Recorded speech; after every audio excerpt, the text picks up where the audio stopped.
morning, everybody. Good morning. I'll ask you to take your seats. We have a packed house. And many of you are joining via live stream as well. I'm Naveen Girishankar. I head up the Economic Security and Technology Department here at CSIS. Want to warmly welcome you to this international call for action on 6G leadership and security, and want to warmly welcome the 20th Deputy Secretary of Commerce, Paul DeBar, who's here with us, as well as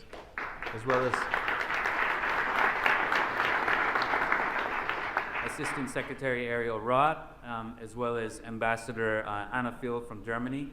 There are many other people you'll hear from today as well. We are delighted to be able to host this. It's a very, very important conversation. A couple of things, and we benefited from some time with the Deputy Secretary this morning, where he really took us into what has been almost a year-long effort to bring together 25 governments around the world around this call to action. Really significant.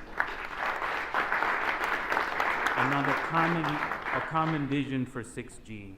And one of the things that he emphasized, and you'll hear from him and many others have as well, is that 6G is much more than a telecom issue. The networks that are being developed over the coming years will support AI, advanced manufacturing, critical infrastructure, public safety, and defense. So 6G and the 6G ecosystem is central to economic competitiveness and national security. I think the other thing that we'll hear today, and that's why we're very interested in the conversations that are going to take place here, is that it's important to act early, and that's something that was underscored both in the call to action that was issued, and the need to have time-bound actions. And I think what's distinctive is the 3-month, 6-month, and 12-month actions that you're going to hear about today. I think that what's very important is sustained leadership with the 25 governments that are represented here, the private sector, and importantly, those who contributed to the policy debate, and hopefully CSIS will be one of them. With that, in that respect, I'd like to acknowledge Matt Pearl and his team. He leads our Strategic Technologies program at CSIS. And Matt is a veteran of these issues from his time at the NSC and the FCC, and he's very close to this, and I think you'll hear more from him and from the team, and he's obviously going to have interesting conversation, fireside chat with the Assistant Secretary. But without further ado, Deputy Secretary, very warm welcome here to CSIS. I'm going to give you the floor, sir. If you could share your thoughts with us.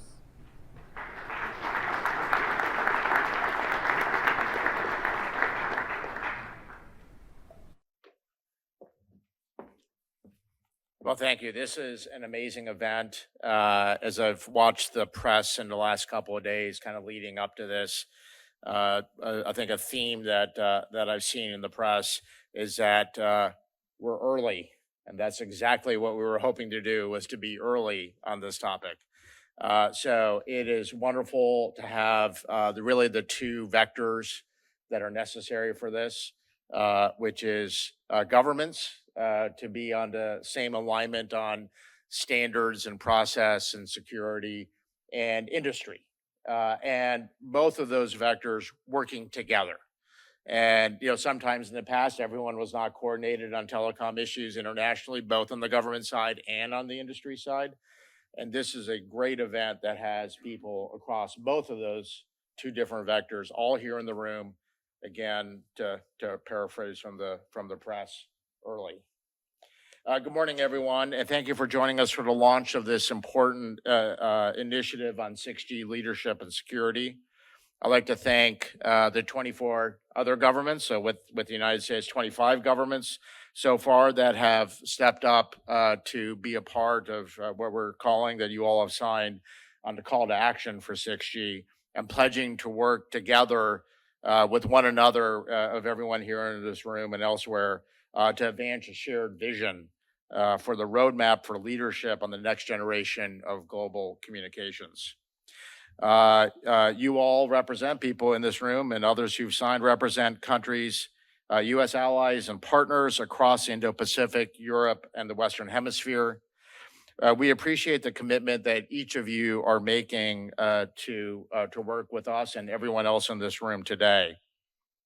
to cooperate on 6G concretely more than we did in 5G or any other previous wireless generation before, to pursue long-term partnerships on what will be the marathon of 6G's development, standardization, and deployment, and to do this on a proactive basis so that we're shaping a shared vision of 6G and telecommunications for the world for the next generation. This last point is vital. Promoting allied leadership across everyone who's here in this room with us and with everyone here in 6G requires a dramatically different and more proactive playbook than any of us have used in the public sector.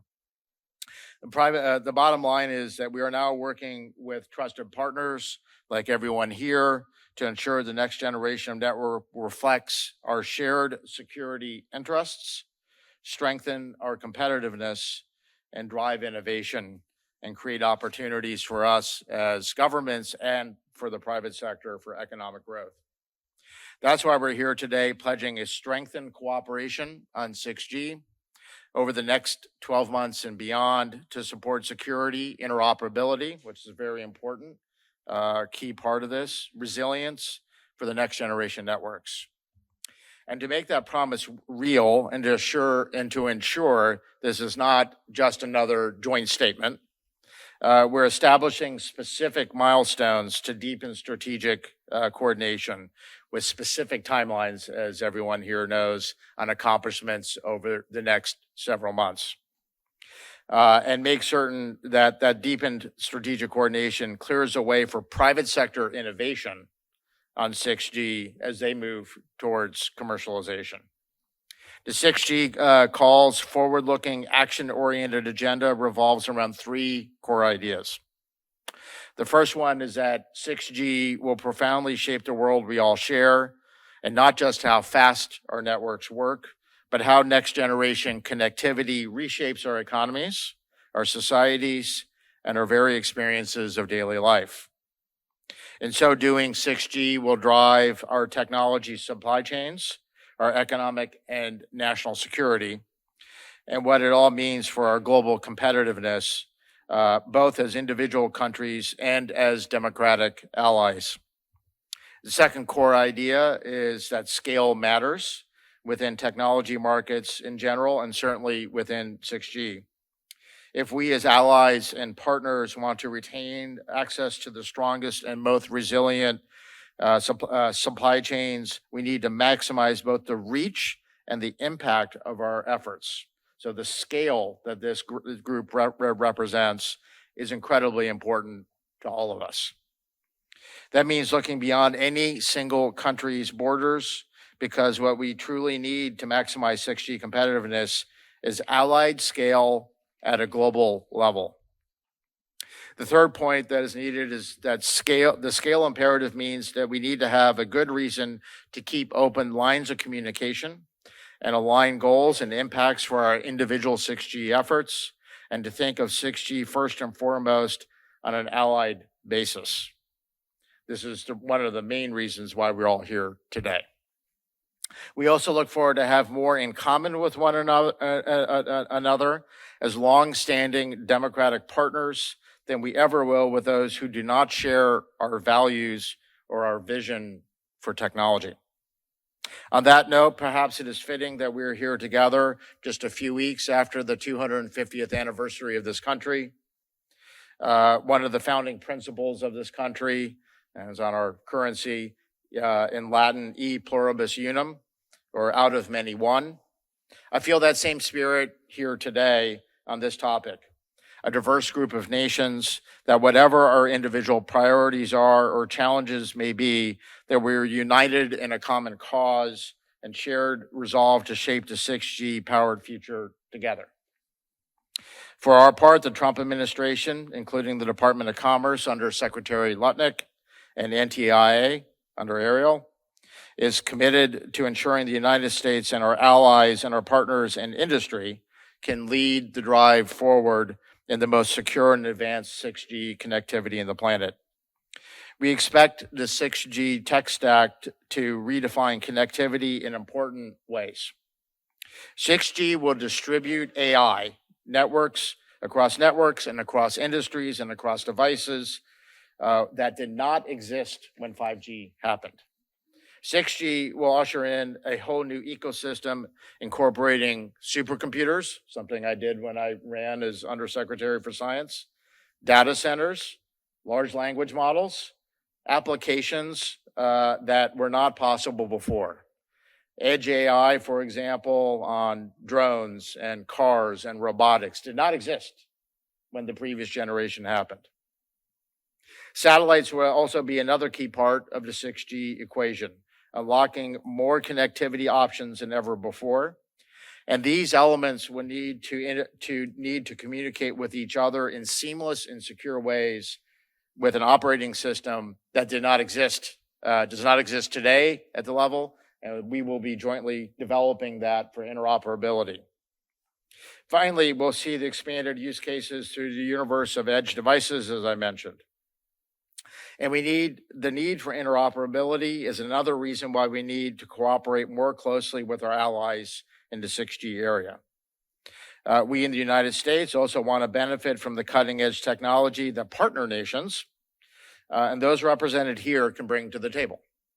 And we fully support efforts by governments to strengthen 6G innovation and investment in a way that lifts all boats and treats America and its people fairly, along with everyone else here in the allied network.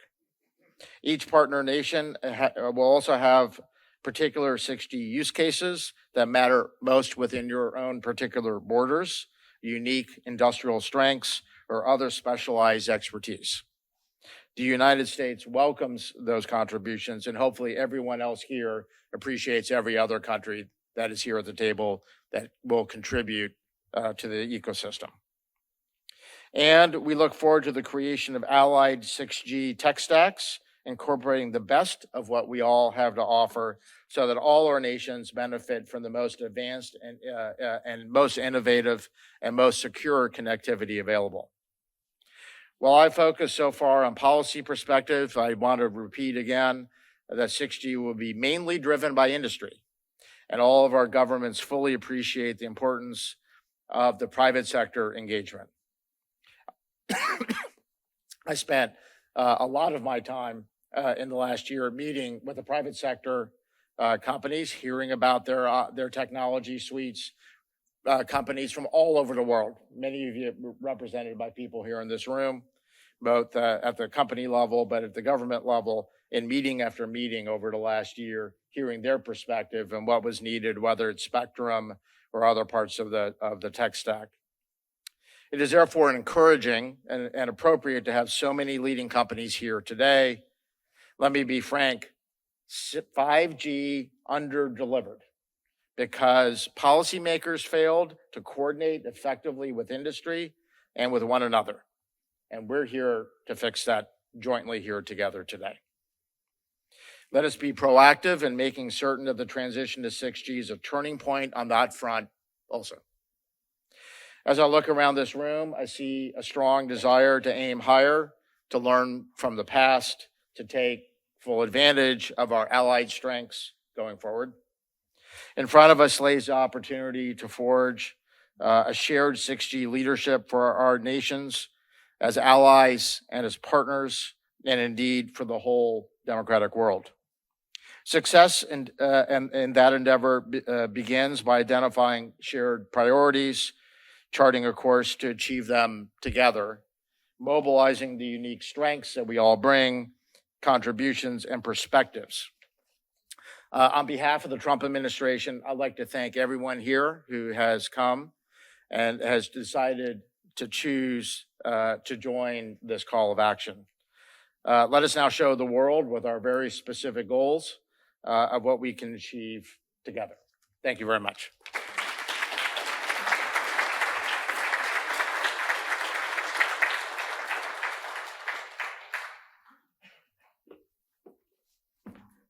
So thank you, Deputy Secretary DeBar, for laying out such a compelling vision in terms of the administration's vision on 6G, as well as international cooperation. I'm Matt Pearl, Director of the Strategic Technologies Program here at CSIS, and want to welcome everyone to this event on the international call to action on 6G leadership and security. So we're here to have a conversation today, not only to celebrate what has been accomplished, which I think is landmark and very important in terms of this agreement between 25 countries, but also to figure out how we're going to effectively concretize it, right? How we're going to make sure that it really leads to more secure supply chains, more innovative products that essentially trusted companies and trusted countries are able to produce next generation networks that AI and data and all of these exciting things can ride on. And so really want to thank all the participants for being here. So this is obviously going to depend on close cooperation with allies and partners, both governments as well as companies. And so it's therefore fitting that we're going to next turn to one of the US's closest allies. And so we're going to hear from His Excellency, the ambassador for the Federal Republic of Germany to the US, Jens Hannefeld. So I would welcome the ambassador on stage. So thank you.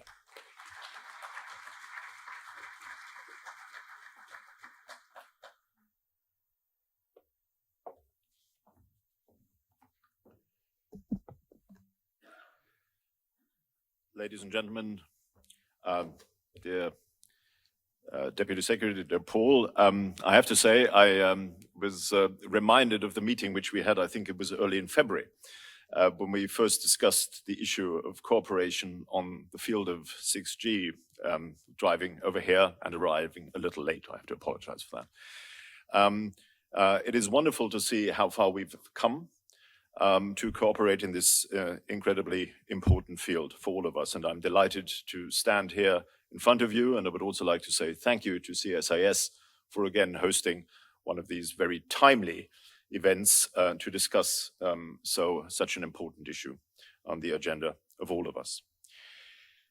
It's therefore particularly fitting that we gather together at this launch event of the call to action for 6G leadership and security. Germany is delighted to have joined these initiatives. Our countries and continents have mutually contributed a great deal to the evolution of telephones into today's smartphones, and with 6G to bring AI to each and every one of us. The history of mobile communications on our continents has always been closely intertwined. This is why it is important to maintain and strengthen digital resilience as we move towards the upcoming 6G standard, especially since not everyone around the world shares the same interests. This is, again, why I'm so pleased to be here. 6G will play a prominent role as a key technology and a cornerstone of digital sovereignty of the future of Europe, Germany, and the transatlantic alliance.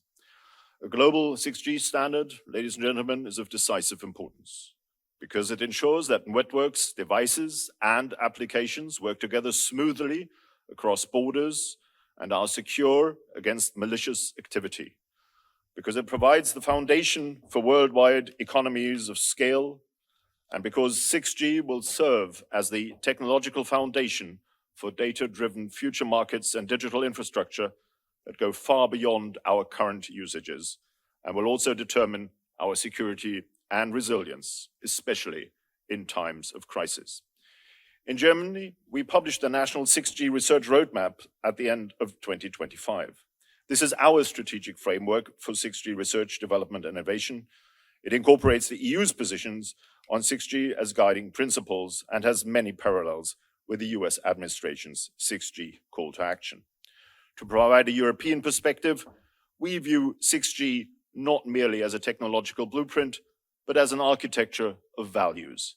This is why we are seeking strategic alliances with global partners, first among them the United States. We share the same democratic principles so that together we can preserve technological sovereignty and digital resilience in this platform technology. And let's be frank, to prevent countries that do not share our values from dominating the upcoming 6G standard and from imposing their divergent ideas in multilateral institutions such as the ITU. This is why Germany, by the way, is seeking re-election to the ITU Council. For us, this means building trustworthy supply chains right from the start. Certainly, we take a very critical view of the use of products from so-called high-risk suppliers, and I think all of us have learned from our experience with 5G. To that end, we will bring our research results together with those of our partners into the standardization bodies.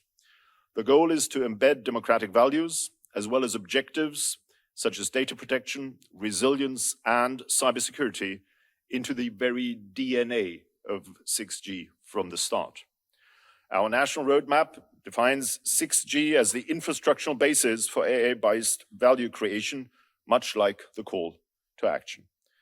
This is the foundation that makes it possible to operate complex AI applications on a widespread and mobile basis in the first place. Given the enormous importance of 6G, Germany has been working very closely with its like-minded partners, both in Europe and internationally, since the beginning of this decade. In light of these commonalities, we have a strong interest in deepening cooperation to deliver an open, interoperable, secure, resilient, AI-supported, highly innovative, and resource-efficient global communication systems, as phrased in the call of action. Many of our long-standing partners are also represented in this initiative, and I would also like to take the opportunity to thank them for our successful collaboration so far. And I look forward to new partnerships and collaborations. Particular thanks go out to the US administration for bringing us all together to pursue this common goal. And in closing, I would also like this opportunity to extend an invitation to all signatories of the 6G call to action to join us in Germany, in Berlin, in September for this year's International Berlin 6G Conference. In closing, ladies and gentlemen, thank you very much indeed. I think this is a hugely important initiative we're undertaking here. It is something with which we design the future and also strengthen our strategic alliance. Thank you very much indeed.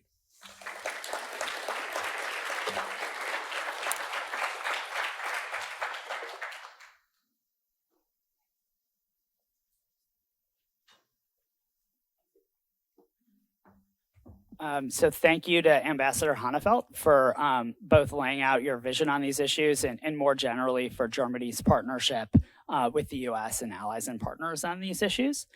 So now it's my pleasure to welcome Ariel Roth, the NTIA Administrator and Assistant Secretary of Commerce for Communications and Information onto the stage for a fireside chat.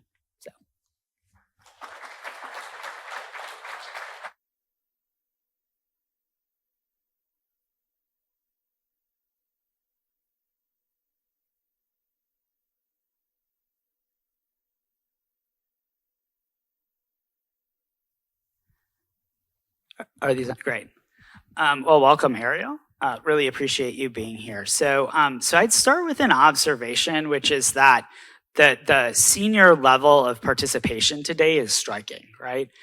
We had the Deputy Secretary of Commerce. We had the German ambassador to the US.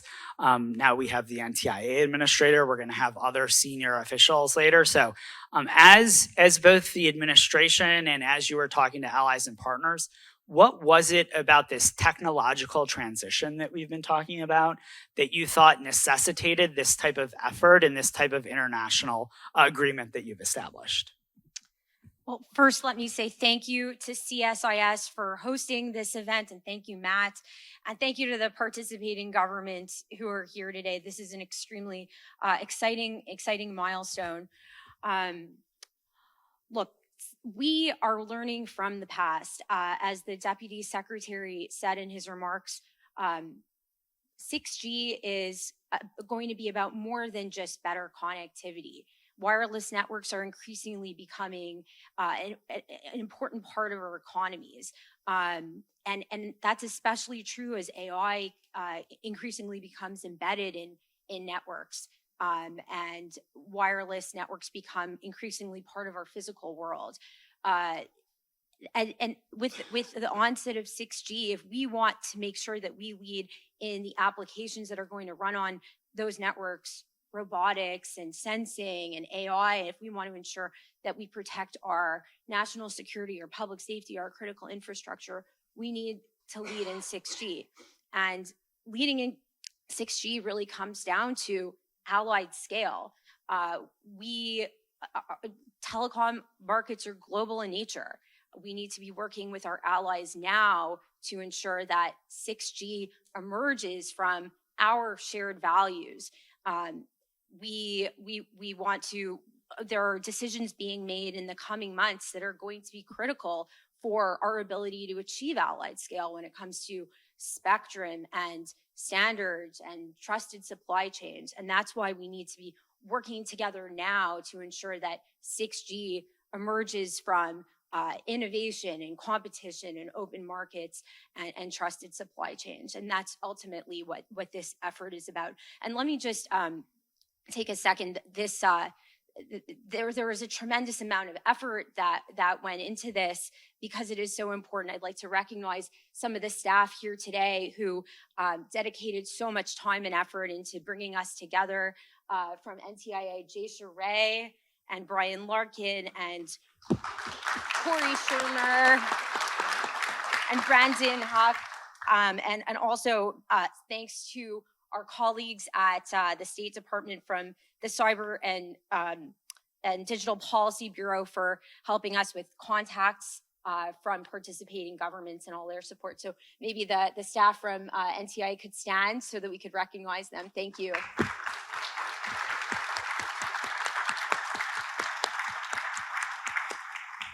Yeah, absolutely. I mean, what you've accomplished is really great. As someone who worked on a wireless agreement in a prior administration, that in some ways I'm proud of, but I think we got 16 governments, right? And now besides the United States, you got 24, which is just an incredible accomplishment. And so I guess the next question, which Deputy Secretary DeBar touched on, but it's sort of why now? In terms of the timing, a lot of folks have said that, when you're looking at 6G, this is something 2030, 2032. Why do we need this agreement right now? What do we need to accomplish? What led to this moment in which you're trying to accomplish this? So really it's about ensuring that the decisions that are made in the months ahead reflect and ensure our ability to achieve allied scale when it comes to spectrum and standards and market access and supply chains.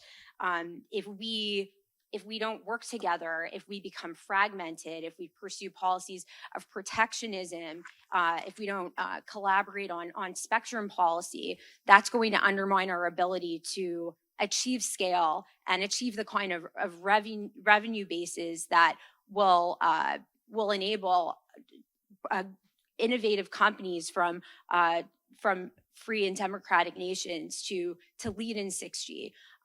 If we wait, we'll be playing catch up. We won't be in a position to lead, and that's why it's so critical that in the months ahead that we're collaborating and that we're aligning our mindset so that no one is we're not. We win not by going at it alone, but by collaborating and on those conditions that will provide the tools and scale for our domestic champions and trusted companies to thrive. Yeah, absolutely. So when we look at this technological transition, and there's been some discussion of 5G, it's going to emerge in a somewhat different geopolitical environment than 5G did, right?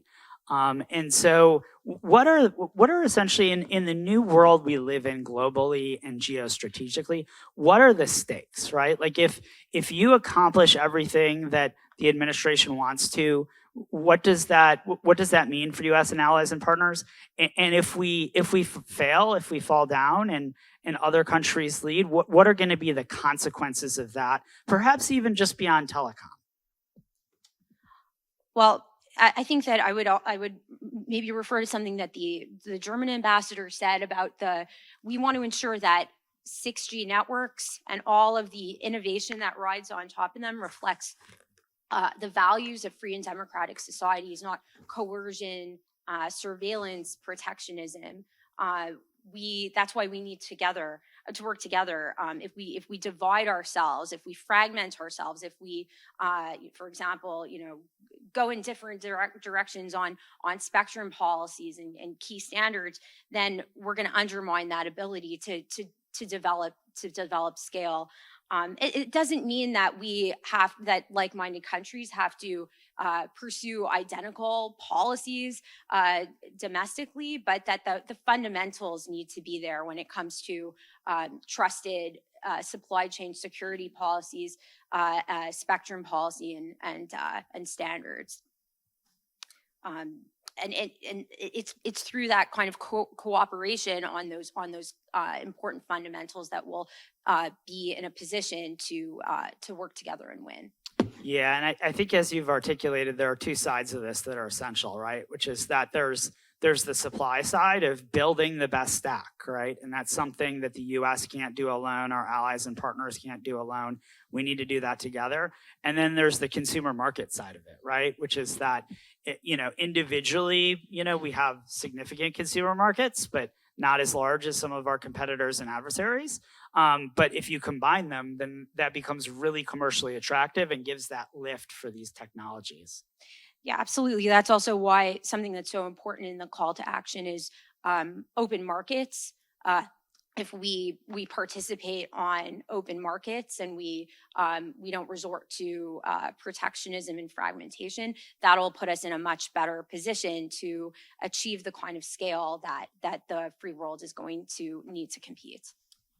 So we've really talked a lot about the international aspect, and that's critical. But what do you think? Obviously we can't do that unless the U.S. and allies and partners get everything right domestically as well, right? You have to make progress on the key issues domestically and then bring that into this international work in order to establish partnerships. So you mentioned spectrum, but perhaps you could just talk about what are the key elements, both as you're thinking about the US, as well as when you're talking to allies and partners, infrastructure, jobs, what are the key workforce, what are the key things that you think we need to get right in order for this to be successful at the domestic level and then leverage that internationally? Absolutely. International and domestic policy are so intertwined. That's something that we've certainly recognized at NTIA. I think one of the most important things, and you mentioned it, is having a spectrum policy that reflects the need to enable environment of investment and innovation. That's something that the Trump administration has been extremely focused on. The president has been an incredible leader on the need to win the 6G race and the importance of getting more spectrum into the marketplace so that we can lead the world in 6G and develop our spectrum resources. And that's something that NTIA has been incredibly focused on in identifying 500 megahertz as quickly as possible and hopefully beating the deadline set for us in the Working Families Tax Cut Act. But it's also ensuring that we have a regulatory environment that promotes innovation, minimally burdensome regulatory requirements, a permitting environment that reduces overhead costs. Those are some of the most important things domestically that we can pursue in order to complement this effort. And I think, also another thing that we've really focused on at NTIA is the importance of technology neutrality and letting the private sector innovate, especially given that 6G is anticipated to showcase really the seamless integration of terrestrial and non-terrestrial networks. What we do domestically has an incredible impact internationally, and that's why we've focused so.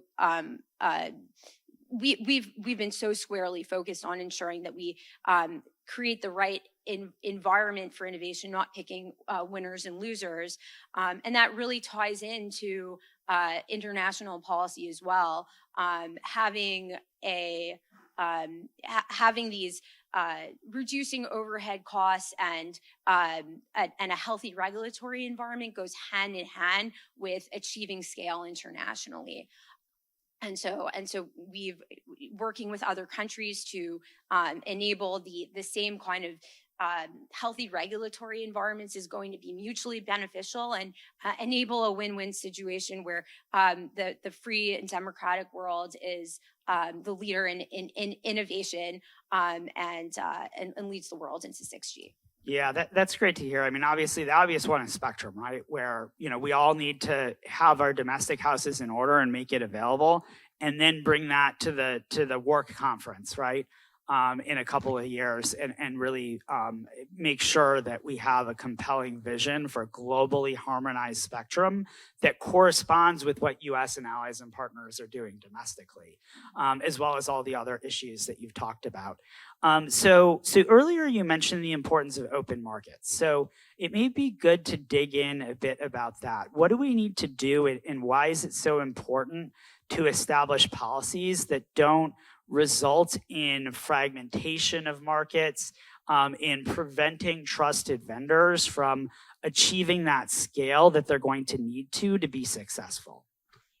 Yeah, so if we divide ourselves, if we fragment ourselves, that's going to undermine the scale that we need to be competitive. The allied scale isn't about duplicating each other's efforts. It's about working constructively together so that we can lean on each other's diverse strengths. We don't need to have multiple duplicative same technologies necessarily. Allied scale is going to really be successful if we work together and pursue policies of open market access where we work together and ensure that trusted suppliers can get market access within our partnership. Great. Well, I'll close with one last question, which is essentially, how are you going to grade yourself, right? A year from now, and you establish some really tough, concrete deadlines. That was one of the things that I observed looking at this, is that in terms of holding yourself accountable, there are real deadlines and benchmarks for what you want to accomplish. So a year from now, what will you want to have accomplished and seen in order to judge this a success or something that is set up for success? Yeah, so this effort is meant to be outcome driven. It's meant to not just be about meetings. Our success is not going to be defined on the amount of meetings we hold, but really on how this effort moves the needle in terms of strategic cooperation on spectrum or in advance of standards meetings, and really ensuring that we are moving the needle forward on achieving scale and not dividing markets into smaller and less viable pieces. So I think that some indications that the effort is working is if we're really achieving cooperation on spectrum policy, as you said, how important that is going into WRC. If we fragment spectrum policy, that's going to deeply affect our ability to achieve allied scale.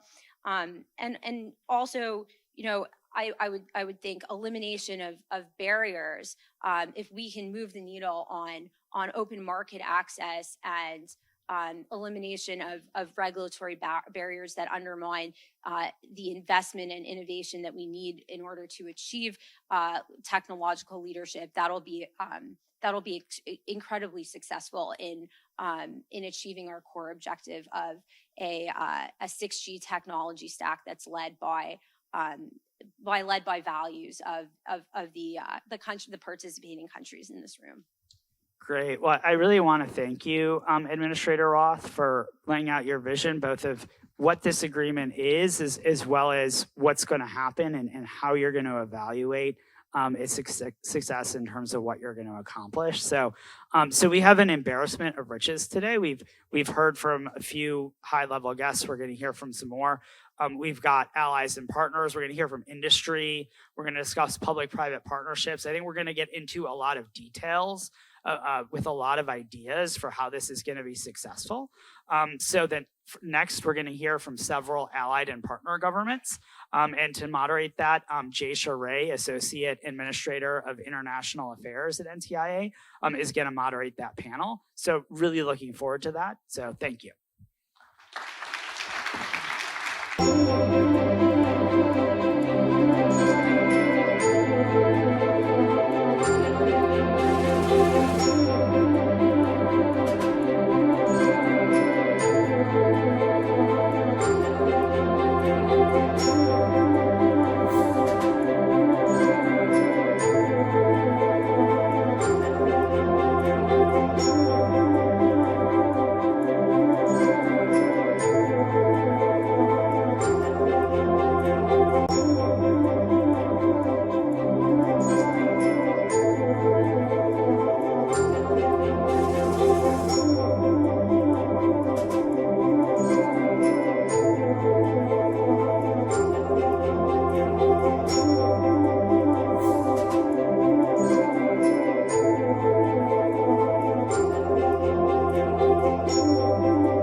Thank you. And good morning, everyone.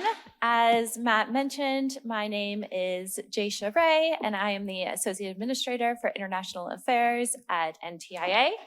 And as Deputy Secretary DeBar said this morning, we at NTIA and across the US government are truly committed now more than ever to ensure that the United States, our allies and partners, and industry are leading the way on 6G cooperation.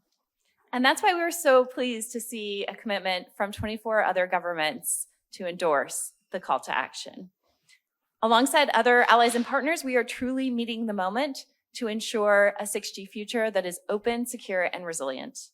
And I'm thrilled to be kicking off our panel discussion this morning with governments that's made up of representatives from 4 different governments that have all endorsed the call to action for 6G security and leadership. That includes Costa Rica, Estonia, Romania, and the UK. And given we are short on time, I'd like to dive right in and ask the panelists to briefly introduce themselves and then provide a few comments about your government's decision to join the 6G call to action, why this initiative, and why now. So we'll start off with President Valerio Zigona from Romania. Okay, good morning to everyone.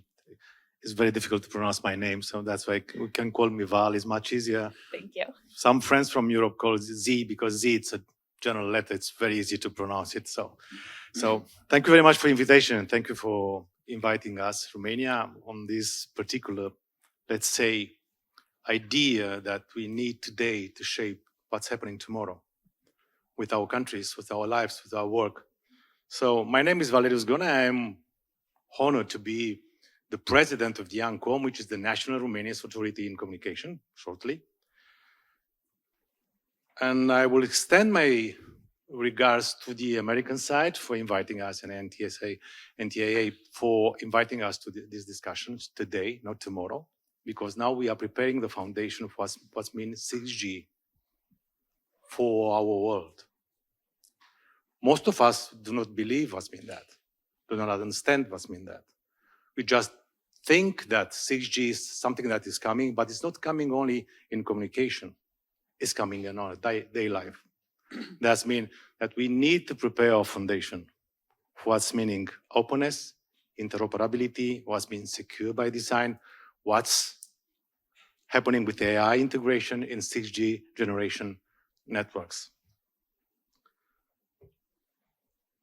So as I said, 6G will usher a new era of connectivity that will shape not only our lives, but our way, how we innovate, how we work, how we live. So for Romania to join the 6G call for action wasn't, let's say, a strategic choice. It was something that is in our deep core values that we are working daily. ANCOM in Romania consistently champion open, fair, transparent, and secure telecom networks.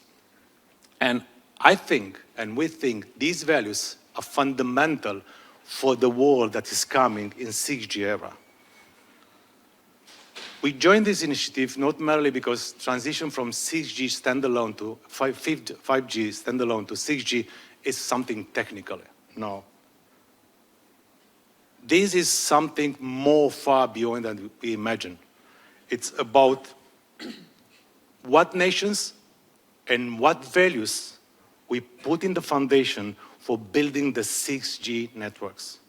Because it's changing everything we think, from our secure, private information that we share as a person, of our collective share and security. So timing matters. Discussing today, and I think my colleagues from this panel so support my idea today or through, we think 6G standardization remains at early stages. But if we look on the architectural, let's say, choices we are making today on openness, on interoperability, on secure by design, or AI that is integrated in 6G, will become very difficult to reverse once they are embedded in global standardization and supply chain. I don't want to talk, and the Secretary discuss about that, what's happening around the world, what kind of actors, stattal or non-stattal, can use this standardization today, and they push forward in different international body. This is something that everybody knows. Discussing about these, let's say, problems, it's something that everybody knows how to tackle it. But today, I think a transatlantic cooperation, from my point of view, is essential, and like-minded partners to work all together in a way to create a more safe digital and communication security environment for all of us. So in this regard, 6G call for action is something that it's a natural extension of our long-standing engagement with the United States and like-minded partners. Thank you. Now over to Dr. Anna Maria Osula from Estonia. Hi, everyone. It's wonderful to be here. Thank you so much for Tricia and the team, for NTIA, for the Department of Commerce, of bringing us together. Thank you also for the collaborative process of involving the partners and for really striving these conversations.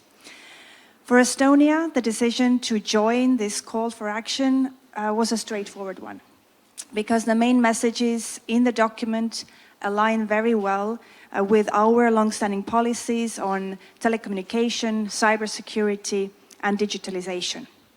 I would like to make 3 main points why it was important for us to join this call. First, we believe that digitalization needs to be secure. This is really the foundation of our societies. Estonia is one of the world's most digitalized countries. 100% of our government services are online. So for us, it is a no-brainer that this communication, this infrastructure needs to be secure, resilient, and free from high-risk technologies. This is why, for us, the main reasoning to join this call is related with national security, security resilience, and the functioning of our societies. Secondly, the call builds on the policies and principles that Estonia has already put in place. Estonia has long been working on getting the high-risk vendors off our networks. So since the 1st of January this year, it's not permitted to use high-risk vendors in our 5G networks. So we have already taken these steps, and we are happy to build on those and happy to share our experience with our partners here. And thirdly, it is really important for us to work with allies. As a member of NATO, European Union, we have been consistently working with allies on these policies, also specifically with the US on 5G. We think it's important to be part in the discussions to shape the policies and standards. Absolutely agree with the value of standards, because these decisions or these policies we put in action today, we shape what the world will look like in 10 years to come. So we are very glad to be part of this discussion. We believe that the timing is excellent. I definitely believe it's better to be early rather than late. So thank you once again, and looking forward to this collaboration. Thank you, Ana Maria. And now we'll move along to Director Francisco Troyo Rodriguez from Costa Rica. Thank you. Good morning, everyone. Thank you to the organization, to the U.S. administration for getting this together. The activity, the call to action is very important for us as well. My name is Francisco Troyo. I work for the Telecommunications Vice Ministry in Costa Rica. And for us, this call to action is completely aligned with our strategy, with our vision regarding 6G networks. And in general, high-end telecommunications networks, talking about convergence and all that was mentioned with some of the previous speakers. I'm going to quote what this call to action is aimed at, and it's for delivering open, interoperable, secure, resilient, AI-supported, highly innovative, and resource-efficient 6G connectivity. So all of these are relevant pillars. For us, since networks are going to be more deeply interconnected with everything we do, every day these networks will become more important to protect. So you could think about it as the bigger the farm, the bigger the fence. However, I would add something to that as well. If we have more valuable assets within the farm, then also the better the fence. You have to protect those assets. And those assets with 6G are national security, our critical infrastructure, our public safety, and different aspects that were mentioned before. So, and again, and why now? Why so many? Well, I'm going to say so many. We're not so far away from 6G. We're a few years away. 6G is IMT 2030, and commercial deployments are just around the corner. But why now? Why before? I think it's because many of the countries that are here and that agreed to sign this call to action have learned by experience. Costa Rica was one of those cases. We had some severe cyber security attacks in 2022, 2023, and we learned from that. Those weren't specifically related to 5G vulnerabilities, but we learned the cost of not having enough cybersecurity measures in our country. In this attack, it was a ransomware attack to several institutions in Costa Rica. They were perpetrated by Conti and Hive, and we actually had impacts on things as simple as having our financial institution paralyzed and going back to pen and paper to manage imports and exports for several weeks and months as we recovered. We lost many thousands of appointments in the health system. We lost data that's invaluable related to exams, laboratory exams, and the digital folders for users and all that. And we spent millions of dollars. Again, for a small country like us, 25, 30, 40 million dollars to recover for some of these efforts is very significant. So we learned the hard way. We took some measures for 5G, and I'm thinking some of you are familiar with some of those measures. And we believe that we cannot have this happen again, and 6G cannot be a vulnerability that we are willing to just have there and be open to exploits. So if we all take action now, we can make sure that we have a better environment, a better protected environment, better protected networks for users in our countries. Thank you so much for that perspective. And last but not least, we have Elliot Berry from the United Kingdom. Thanks, Josha. Hello, great to be here this morning with you all. As Josha said, I'm Elliot Barry, based in the British Embassy in Washington, DC, and I cover cyber technology and national security issues. Firstly, big thanks to the NTIA team for all of their work on the call to action and for CSIS for hosting us here today. Kind of briefly from the UK's perspective, we are massively supportive of the kind of 6G call. I think in particular, we've talked quite a lot about the kind of risks this morning, but I think not kind of dwelling on the huge opportunities that I think 6G will bring to the kind of public and society. So from the UK side, we're really interested in kind of the possibilities for autonomous vehicles, for digitized healthcare and smart cities, which 6G will kind of create. But because of that, the public needs to have confidence and trust in the kind of systems which support that. So now is the right time to be ensuring that security is built in rather than kind of retrofitting it, as we often do with technology later on, at huge cost and, kind of not supporting the kind of public benefit which these technologies are there to enable.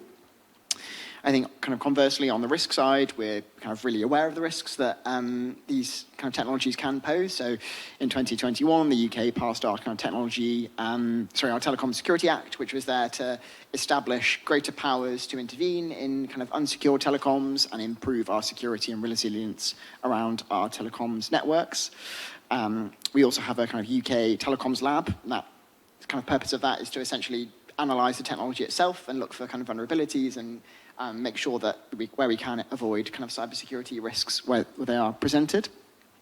So I think this kind of call to action is really timely to kind of pull together both the huge opportunities that 6G will present in the future, working between kind of allied governments, industry, to bring together that coordination and collaboration, and as we kind of discussed and the Deputy Secretary mentioned, that really clear timelines over the next kind of 6 to 12 months, setting out not just good intentions, but actually how we're going to deliver this in the coming kind of weeks, months, and years. Thanks. Great, thank you. And now we'll just do a quick round of questions for each of you, building on the first question. And first up, we have Valerio. I'd be very interested to hear how the Romanian government views the broader strategic implications for 6G as nations, for our nations as allies and partners. You mentioned and pointed out that we are allies, also partners, and I want to change a little bit the discussion and discuss also what Deputy Secretary Dubbard mentioned today. It's very, very important. So we are all members of the ITU. Standardization in the ITU create the pavement of the directions that we're going to put the foundation for 6G. That means if there we are not united, if we not decide which are the persons to represent us there, and all working together, it will be very difficult for us, individually as member states, to create the 6G foundation for the future. And that's the main core message that Deputy Secretary mentioned today. Okay, we know what we have done in the past. We know that for Romania, for my country, we have a lot of allies infrastructure. I am an EU member state and also a NATO ally, so I know what's mean that. I know what capabilities we need today when we discuss about the future of 6G.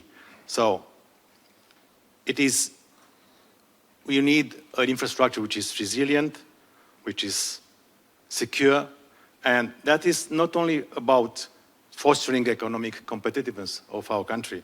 It's about national security, but it is something far more important than this.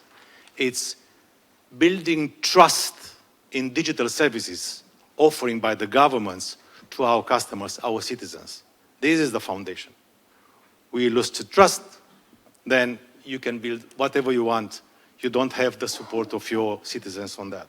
So 6G networks are expected to underpin critical functions regarding AI. Remember, sensing. Nobody's talking about sensing.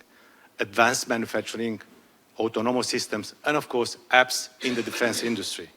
Whoever helps 6G technical and architectural governance will have an outsized influence on the security profile and strategic options of the nations that adopt it. And that's the most important thing today. So for my country, it's not an abstract considerations. A 6G ecosystem built, as you mentioned, on open, interoperable standards, free of undue dependence on high-risk vendors, and that's very important also for us, directly reinforce our collective security and our confidence in the networks carrying sensitive information, no matter that they are commercial, they are personal, they are, defense or governmental. So 6G call for actions, leading by the United States. It's very, very important. And the timing is very, very important also for us, because it strengthens also the resilience of our supply chains and builds channels of supply chains that we are confident that can deliver to our countries trusted products. So as we move in transformation from 5G to 6G, our governments have a distinct role to play in setting security baselines and regulatory clarity that give the operators and the vendors the confidence to invest. And you mentioned one of that is spectrum. Spectrum policy is very, very important in the next years. And the second one, it's working with like-minded countries to ensure that the global standards reflect the standards values that we are sharing all together in openness, in interoperability, and security by design, rather than being shaped by the others. So this is precisely why 6G call for action provide a practical framework for regulators and also for governments to exchange expertise, to align position before we meet there on ITU and other international fora, and also to strengthen resilience against high-risk vendors and supply chain risk, while fully respecting each country framework. So for a regulator like ENCOM, this kind of practical cooperation that we are setting today with counterparts in like-minded countries, including the United States, it's much more important than, let's say, a communiqué that we can do all together or purely a declaratory commitment. So for my country and for me personally, we are committed to be active with like-minded partners to create the foundation for a 6G, which all see the openness, the trust, and secure, resilient network infrastructure in telecommunication. Thank you. And we heard this morning a lot about how industry is really going to drive our way to 6G, but I completely agree that governments have a role to play, which is precisely why we created the 6G call to action. And I wanted to build on that point to Francisco. I mean, you spoke about Costa Rica's experience on 5G, and I'd be curious to hear more about the challenges you might foresee when we move from 5G to 6G, and what is the role of governments to overcome these challenges, and specifically, where can the 6G call to action play a part? Okay, so I think I'd have to begin by saying that Costa Rica was late into 5G network deployments for different reasons, spectrum availability and among others. That had a positive impact and a negative impact. Negative, of course, we were late, services were late to the population, but it had positive impact in the sense that we were able to learn from the cyber attacks I mentioned before, we were able to learn from the experiences from other countries to make sure that we set forth public policy and our regulatory framework that helped us ensure that our 5G networks were secure from the start, and to promote development of 5G networks that can provide complete full services, meaning that most networks in Costa Rica right now are based on standalone architecture. We also had an approach towards spectrum in our last spectrum auction, the largest one we've had so far, in this case for 5G networks. 90% of the cost of spectrum was dedicated to infrastructure deployment and was not received by the government as a payment upfront. And of course, that helps us a lot with coverage and speed and all of that. So based on what we learned from 5G, we can set forth actions towards 6G. So of course, to prepare for 6G, we have our usual suspects, again, spectrum, different bands, and but it's part of the same situation. We have measures that we can take as governments to promote infrastructure development, to make it easier, for infrastructure to be deployed in different types of infrastructures that are needed by the newer technologies.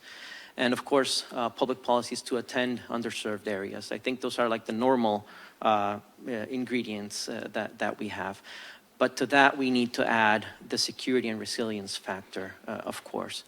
I think we are well beyond the Field of Dreams scenario. I don't know if you're familiar with that movie, if you recall. If you remember, if you build it, he will come, will not be enough anymore. Right now, if we build it secure, if we build it resilient, if we build it innovative, if we build it open, well, you see where I'm going. And only then, they will come.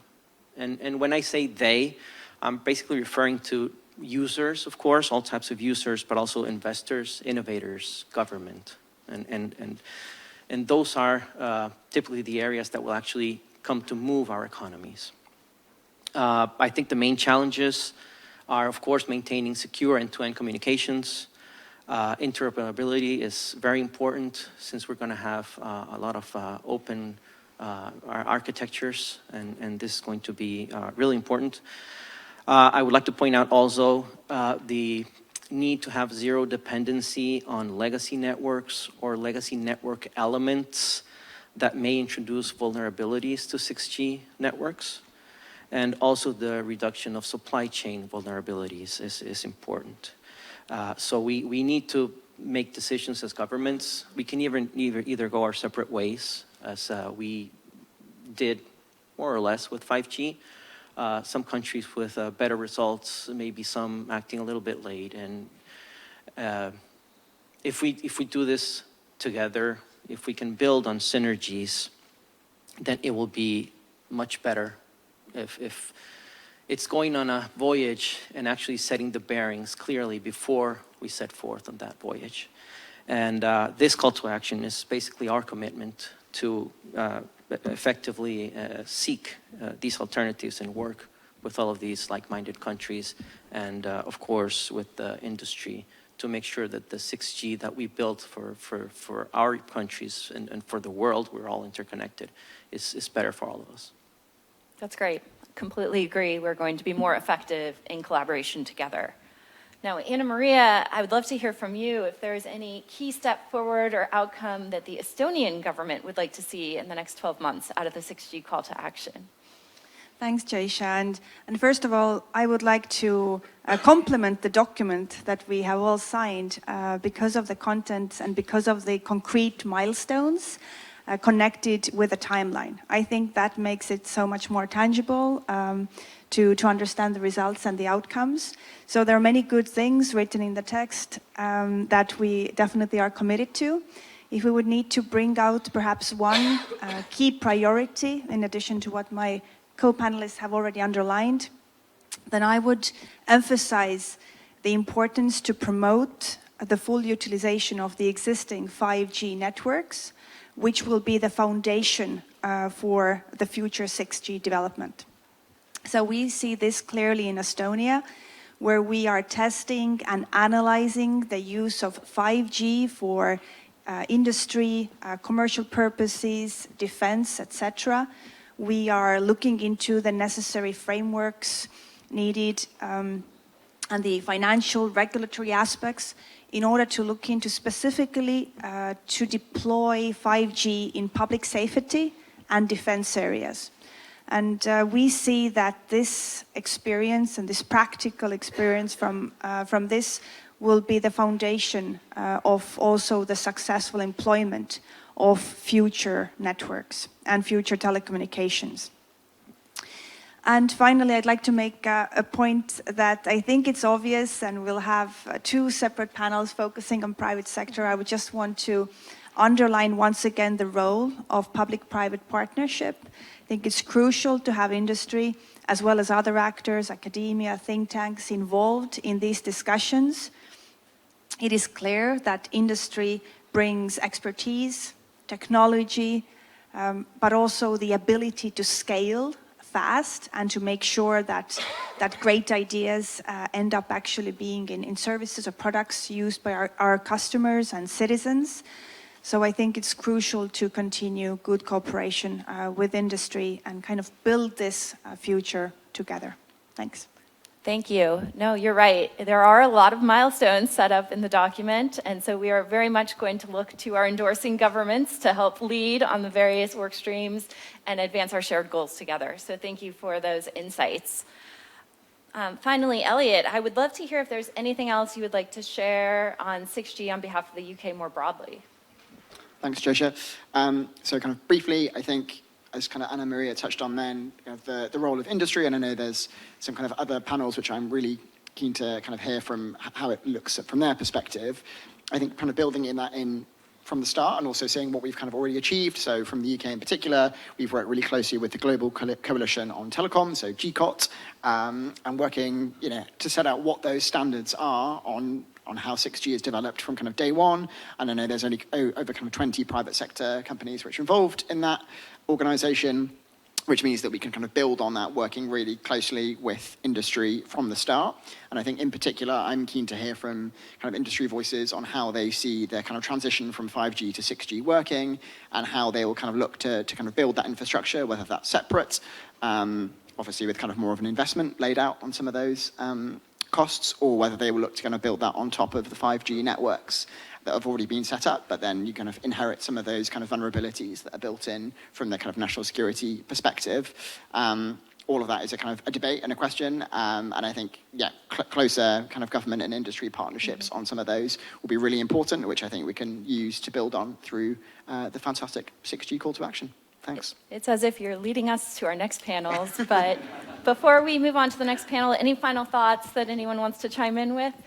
Just one thing, which is, I think it's one of the main idea that everybody mentioned, from Anna Maria to Elliot, it's that we need to change the way that we are discussing with the private sector as public administrators. The governments and public sector need to create a new environment, a new architecture, how we cooperate for 6G and beyond. Today, how we cooperate, as mentioned, Deputy Secretary, is not good. What's happening till 5G wasn't good. Let's be honest on that. Sometimes we are reactive. Most of the times we find from attacks and other things. So one of the things that we need to build together, it's a different way of cooperation between academia, private sectors, and the governments, in a way to react more promptly, more quickly when something is happening. Because it's not if it's happening, it's when it's happening and how much resilience you have as governmental side. That's the most important thing. Great. All right. Well, on that note, I'd just like to really thank the panelists for your thoughtful answers and engagement. And personally, I would like to thank you and all of your governments and the other governments in this room for choosing to endorse the 6G call to action. My team and I are so excited about the work to come. This is only the start. So please join me in thanking the panelists.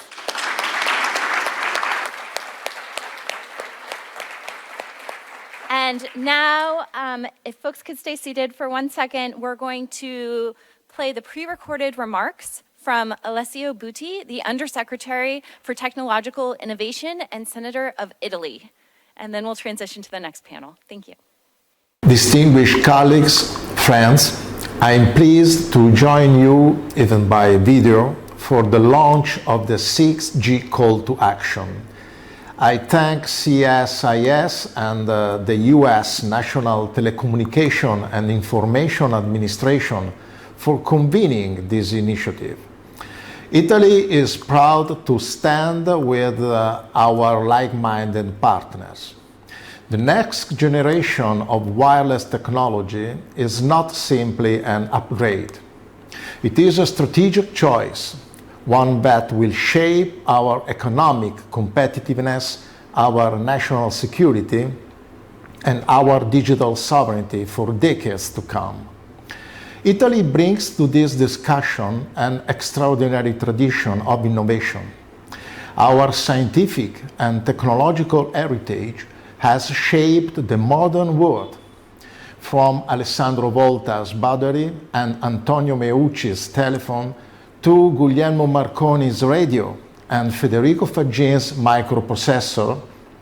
Italian ingenuity has repeatedly changed the way people connect. And that spirit continues today. Italian researchers are pushing the frontier of AI, quantum, space, cybersecurity, and other breakthrough fields. From the printing revolution of the Renaissance to the wireless revolution, Italy has helped redefine communication. We intend to do so again in the 6G era. Italy also offers a strategic advantage. At the heart of the Mediterranean, we connect Europe, the Atlantic, and emerging technology ecosystems. We are a natural hub for the technologies that will shape the future. Our vision is inspired by our creativity and focused on turning ideas into solutions. That is why Italy also supports technology neutrality, key to 6G development and adoption in line with the European Union's approach. Governments should set objectives, not choose technologies. Innovation must be encouraged, allowed to compete, and free to succeed on its merits. But it should encourage innovation without compromising the protection of national or international security. Critical infrastructure demands resilience. Future 6G networks must be open, secure, and trusted. Innovation and security are not competing objectives. They are mutually reinforcing. This balanced approach has long guided the European Union's digital policies. One reflection. First, the first time, we are building networks that are AI native. This changes how we think about security. Trusted vendors and secure hardware remain essential. But we must also ask, can we trust the algorithms that will run our networks? Who builds them? How are they trained and controlled? Therefore, Italy proposes an additional principle alongside security by design: trust by design. AI-native networks must be secure, transparent, explainable, and accountable. Our goal is not just faster networks, but trustworthy ones. No country can build 6G alone. Italy is committed to advancing 6G through action-driven international partnerships across governments, industry, and academia. We are pleased to be part of the global team that will shape a secure, trusted, resilient 6G ecosystem and are ready to head this international 6G call to action. Thank you.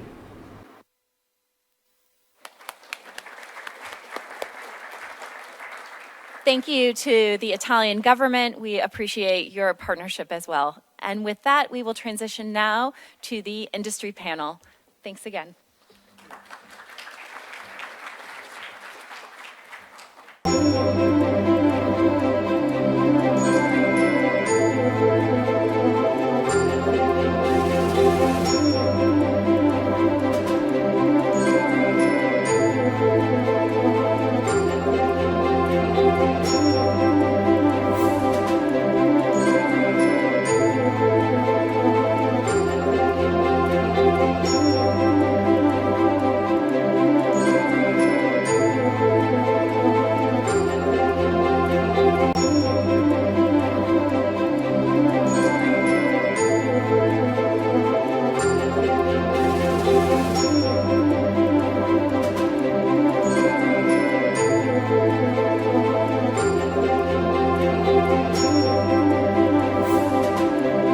Industry perspectives on the call to action. And so in lieu of formal introductions, I thought we'd kind of just jump right in because there's a lot here. And maybe we'll just go down the line and folks can introduce themselves, who they are, maybe say a sentence or two about their organization and their role within their organization. And then as part of that, maybe say what your initial reactions were upon reading the call to action, and how you envision your organizations engaging with it as the milestones begin to kind of roll out. Chris, you want to start? Sure. Hi, everyone. My name is Chris Boyer. Work for AT&T. I handle a whole range of technology policy issues, including a lot of the items around 6G. I would say in regards to the call to action, I was very encouraged to see the call to action developed both by the U.S. government and all of their partners around the world. One of the things that we've been pretty vocal about at AT&T is that the decisions that we're making today are going to set the direction for 6G in the future. So we can't wait for things to come out of places like 3GPP or in the standards bodies. We really need to be setting that direction now. And I think given the fact that the 6G standards are going to be, by definition, international, it's great to see that we have 25 countries kind of aligned on a common vision. And I think the vision that's laid out there around open and interoperable and moving 6G more in the direction of being software-based, which is something that we strongly support. That's a really good message to send, because it gives us an opportunity in industry where we're participating in standards and participating in these efforts around bringing 6G to life. It gives us a common direction to work towards over the next several years. So I think all that said, it's really encouraging to see, and it's a really positive step in the right direction. Good morning, everyone. My name is Imad Farag. I'm a principal engineer at Samsung Research America.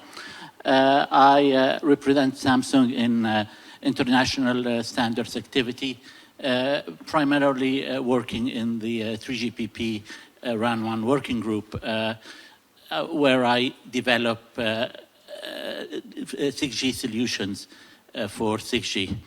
I think from what we have heard today, 6G is more than a communication standard, the next generation communication standard. It's really a platform, a foundational platform that is going to be used for innovation, for growth in the future.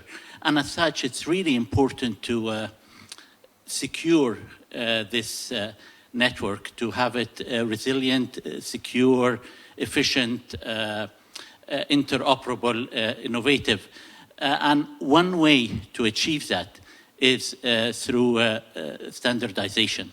And especially if we look at global standardization, I think this is one of the efforts and areas that is important to build networks and products that are secure by design, that are resilient, that are energy efficient, that are cost efficient, products that meet the evolving needs and requirements of operators and of our end user customers. And this is one area where Samsung has been taking a leadership role in.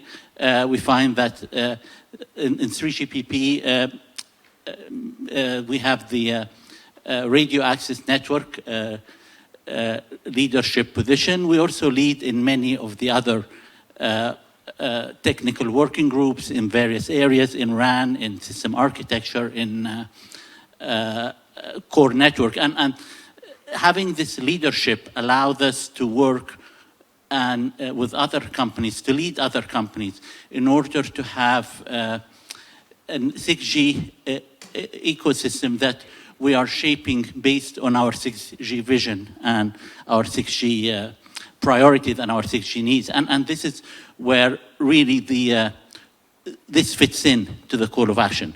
To be able from the get-go, from the start, from the standardization activity, to be able to shape this 6G future and 6G ecosystem to meet what our vision is, to meet what our priorities are. And usually 6G activities start several years before products hit market. 6G standardization activities have started with study items in late 2024 throughout 2025 and into 2026 in order to set what are the requirements for these systems, what are the use cases for those systems, what technologies will be available, to evaluate the feasibility of these technologies and how these technologies can be used. So being engaged and involved in those activities is important because that's what sets the stage to shape the future 6G system. And then after that, of course, comes the detailed technical specification work, which then leads us into commercialization and development of those systems. So it's the right time now to get involved with this, and I'm happy to see this activity taking place. Thank you. Good morning, all. Glenn Reynolds. I head up U.S. government relations for Nokia. Appreciate the opportunity to be here with all of you and appreciate the organization of both CSIS and NTIA on this front. There's been some conversation earlier, so we touched on how this is partly an effort driven by lessons learned from 5G. And I think one of the things that we have all learned over the years is that we can't take technology leadership for granted.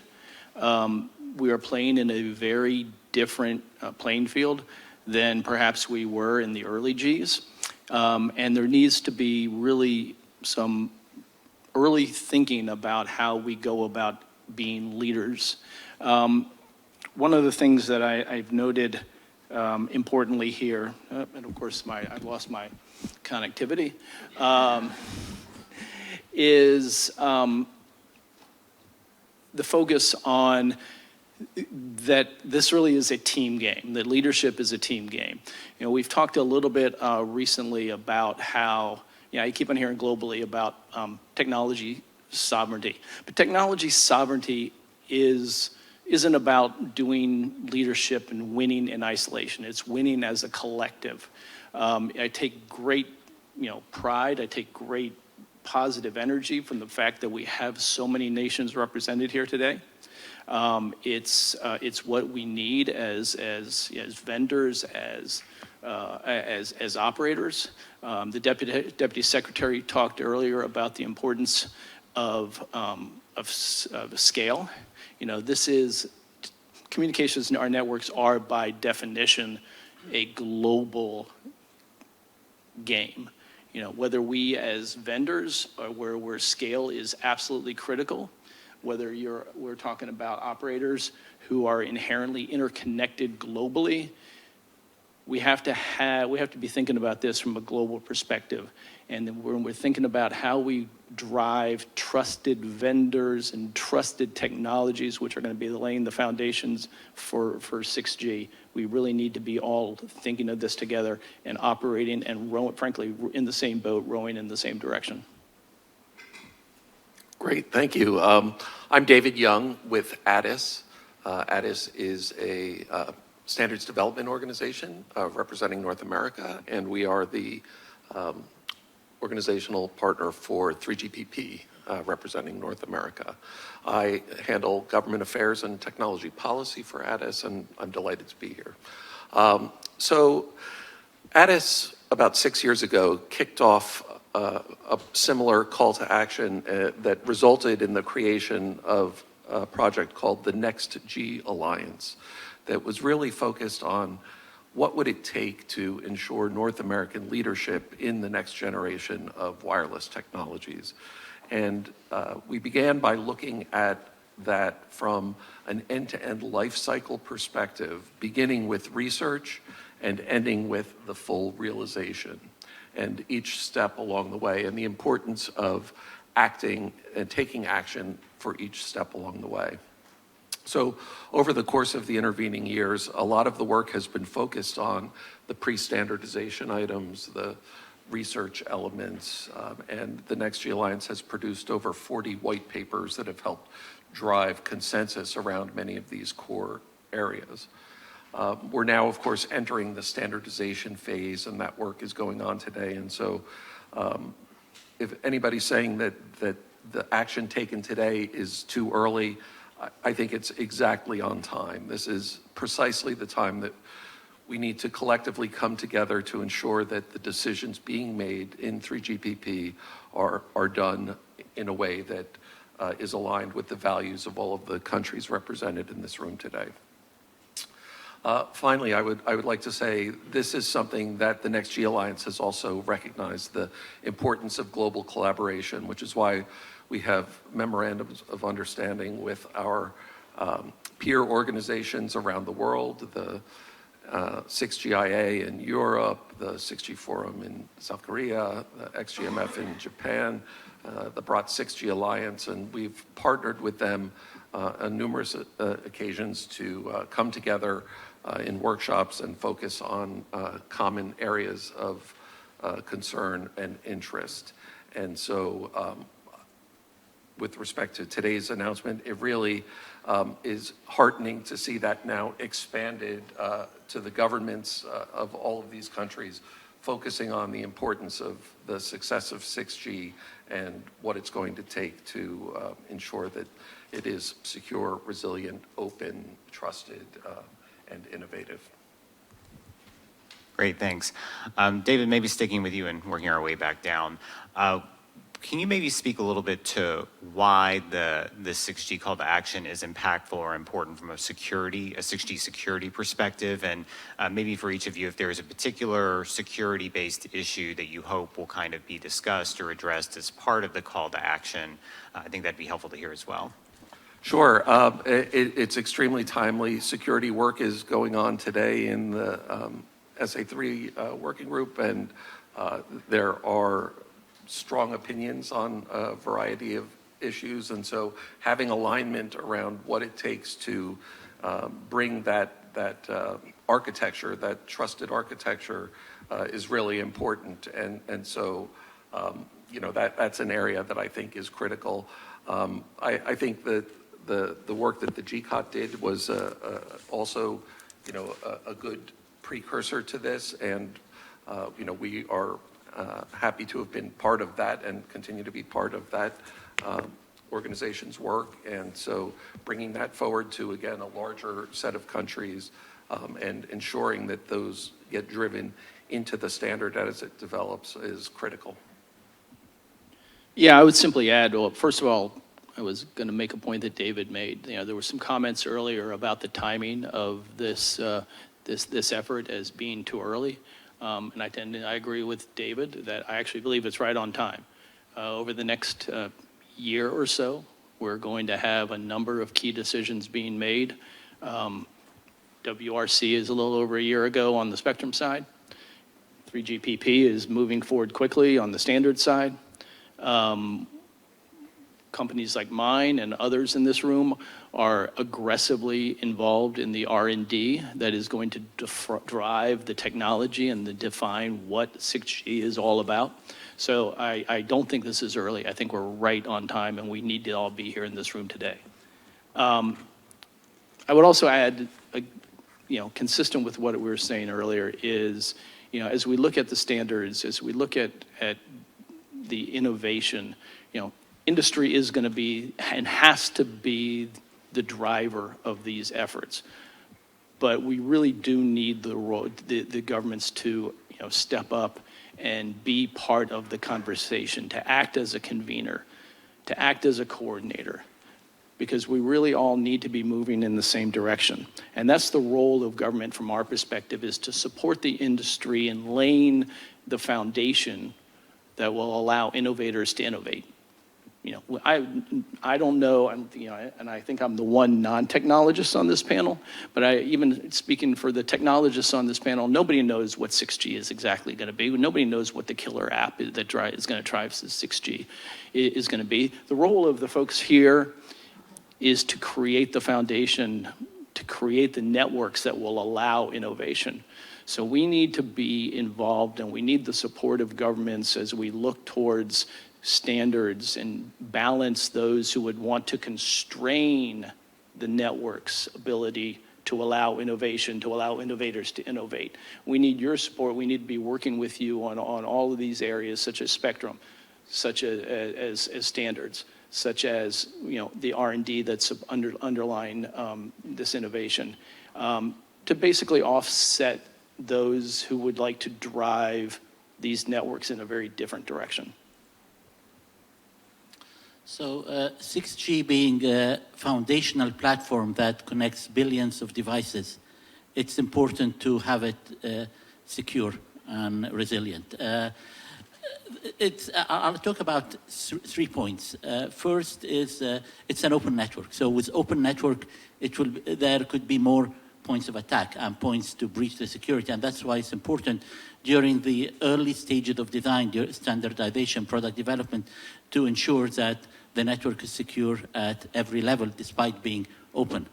Second is with the network being AI native, and with the advent of AI, it would be easy to attack the network. But at the same time, AI can be leveraged to protect the network, to detect threat patterns, and to be able to respond to those threat patterns when they happen. Third point is that there is going to be new technologies in 6G.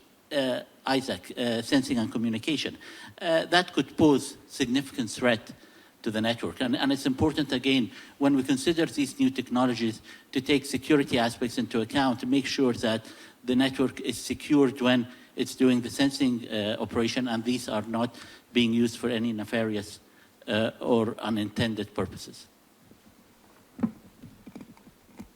So I'll pick up on a very similar theme. I mean, I think you're absolutely correct in that we really need to have security baked in from the beginning when it comes to 6G. And as we introduce new capabilities like using AI in the network, things like ISAC, et cetera, that's going to require new security from a technical perspective in order to make sure we can prevent that from being used in a more nefarious way. So I think security being baked in from the beginning is really important.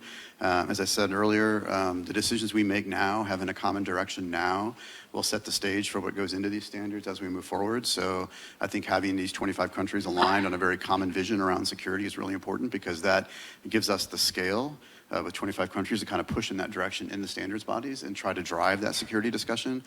But I think the other thing on security that we haven't touched on is that there's really two sides of that coin, in my view. There's the security issues within the standards, and how do you protect the technology itself, and how do you prevent people from using it the wrong way. But there's also the issue of trusted vendors and trusted suppliers and using trusted technology. And CSIS itself, I've been working on this issue here probably since 2018. I used to be the chair of the Open RAN Policy Coalition. We spent a lot of time on this.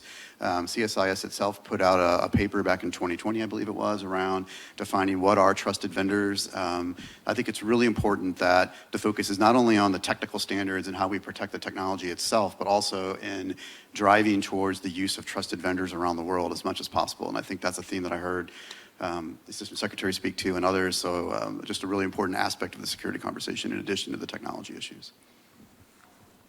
That's great. And kind of piggybacking off of that, Chris, when we were doing our planning call, I know we talked a little about what is advancement of 6G, or what does like winning the race to 6G mean? Like, maybe we can talk a little bit about that. And in the context of that, if you also want to identify maybe a broader policy or area or initiative around 6G, even if it's not security related, that you think is important to that, that'd be great. Well, sure. So at least from AT&T's perspective, and we've talked about this here recently, our vision for 6G is a network that is open, interoperable, and largely software-driven, where we do hardware updates as necessary. So depending upon the use case and what people want to do with the network, that'll drive the hardware refresh. So we actually think we need to take an approach to 6G that's more about continuous innovation than it is about these 10-year generational cycles. I know that in the past, what we've done is we've gone to a standards body, we've introduced a new version at 3GPP, and we've labeled that 4G, 5G, 6G, LTE, whatever it is, right? And so it's all been based on these generations of wireless that operate on 10-year cycles.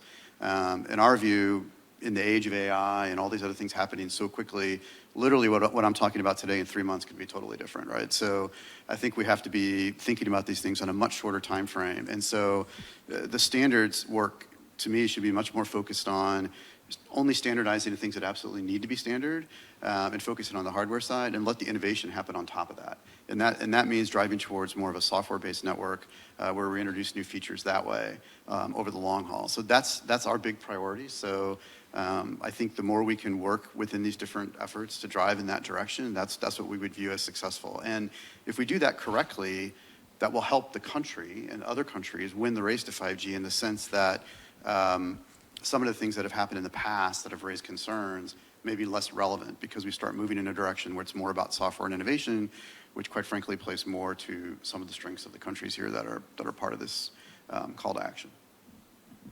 Yeah, so I agree with what Chris said.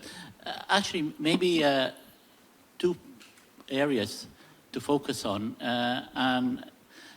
First is to be able to have a highly skilled talent pool to be able to draw from. So to be able to invest in education, to be able to invest in training of engineers, of technologists who will be able to work in the development of the 6G technologies, who will be able to work in the commercialization and deployment of and testing of the 6G technology. I think that is an important initiative to have to guarantee that the 6G train, if you will be able to continue moving forward.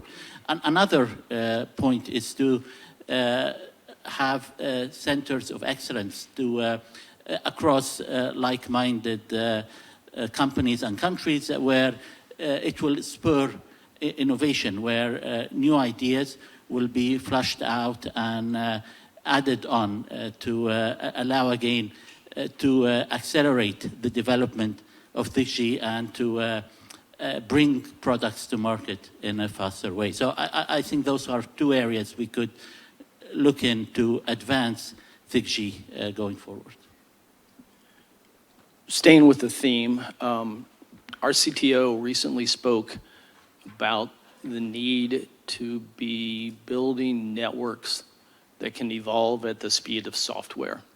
And we're, in particular, we'll be launching next year in, working together with our colleagues at NVIDIA,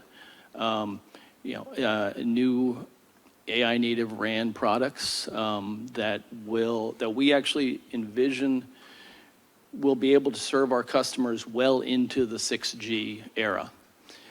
And that leads me to an important point, sort of a little bit, off topic. But as we think about in this room about 6G, I want to emphasize the importance of not taking our eye off the ball of trusted 5G.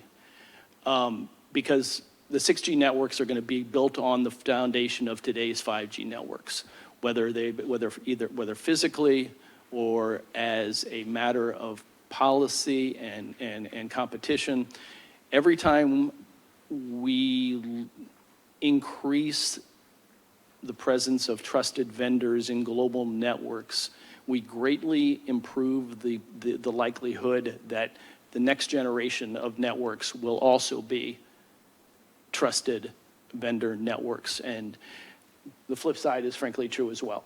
If we don't keep pushing, we sometimes folks talk a little bit about maybe leapfrogging to the next generation, but we can't wait. We can't be saying, okay, well, we can worry about trusted networks in 2030.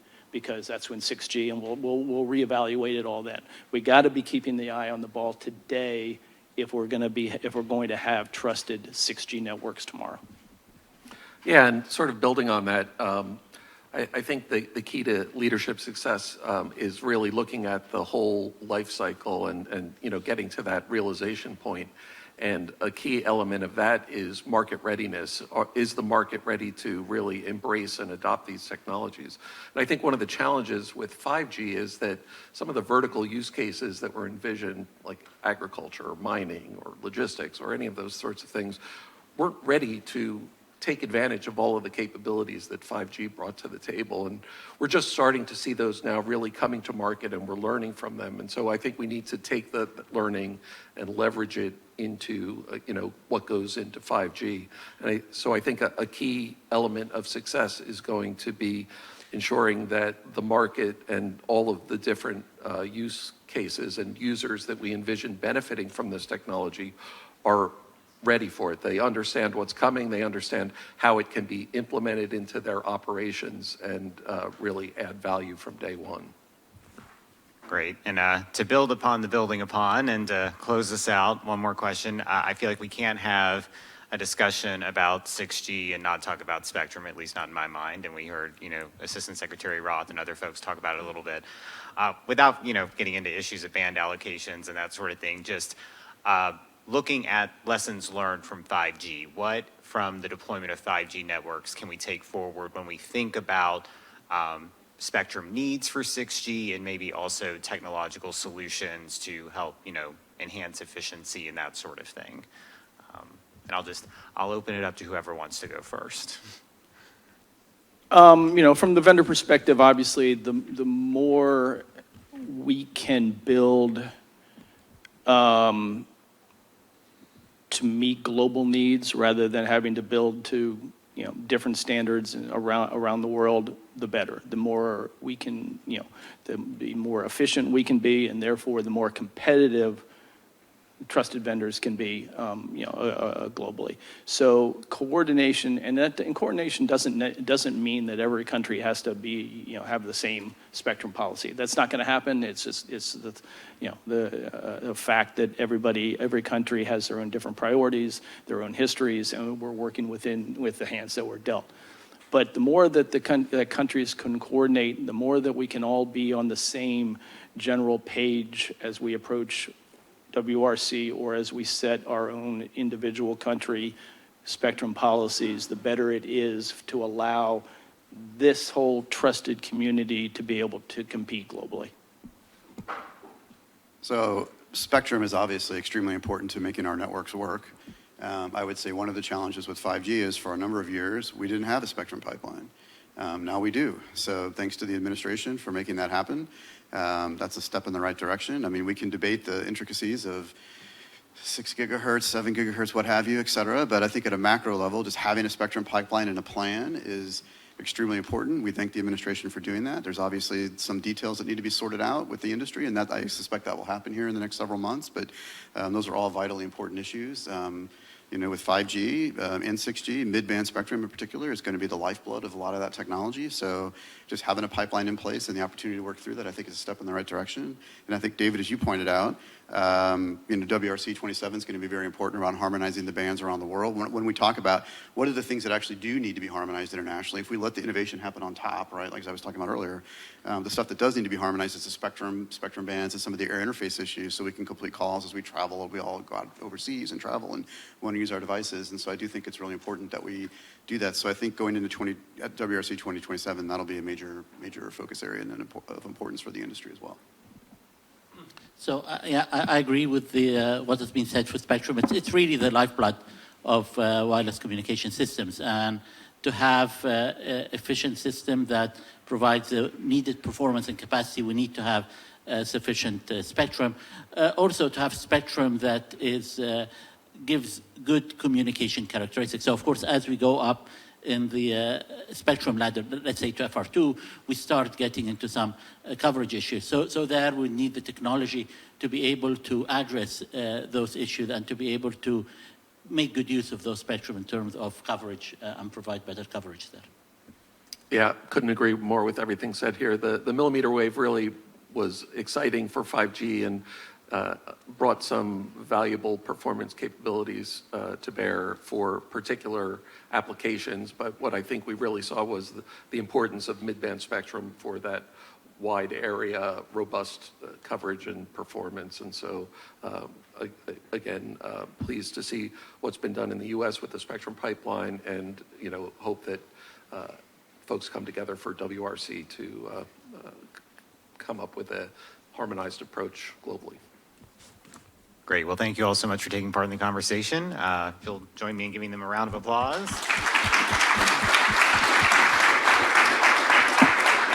I think we'll move on to the third panel.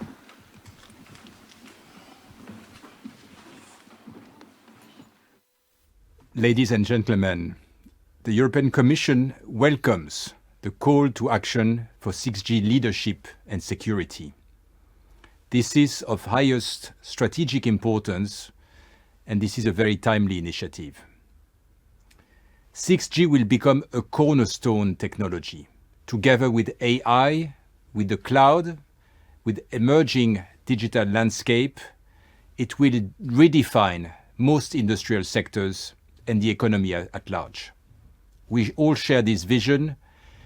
6G networks will be AI native by design. They will combine connectivity, computing. They will distribute intelligence, and they will sense the physical world.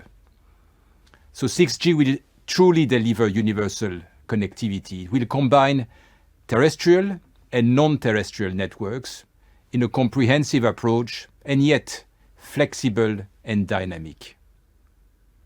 The European Union, our member states, and our industrial players are key actors for the development of 6G technology, as was the case already for 5G and previous generations.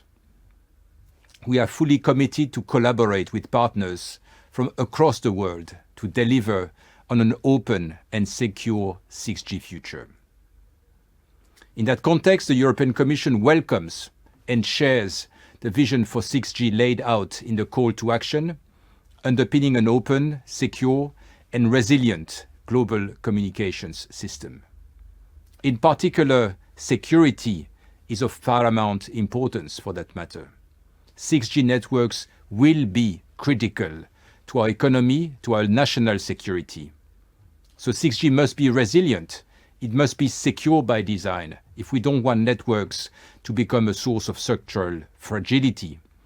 We are also facing major sustainability challenges in all advanced technologies, and 6G is no exception. So from Europe, we want and we need to work together to foster sustainable 6G systems.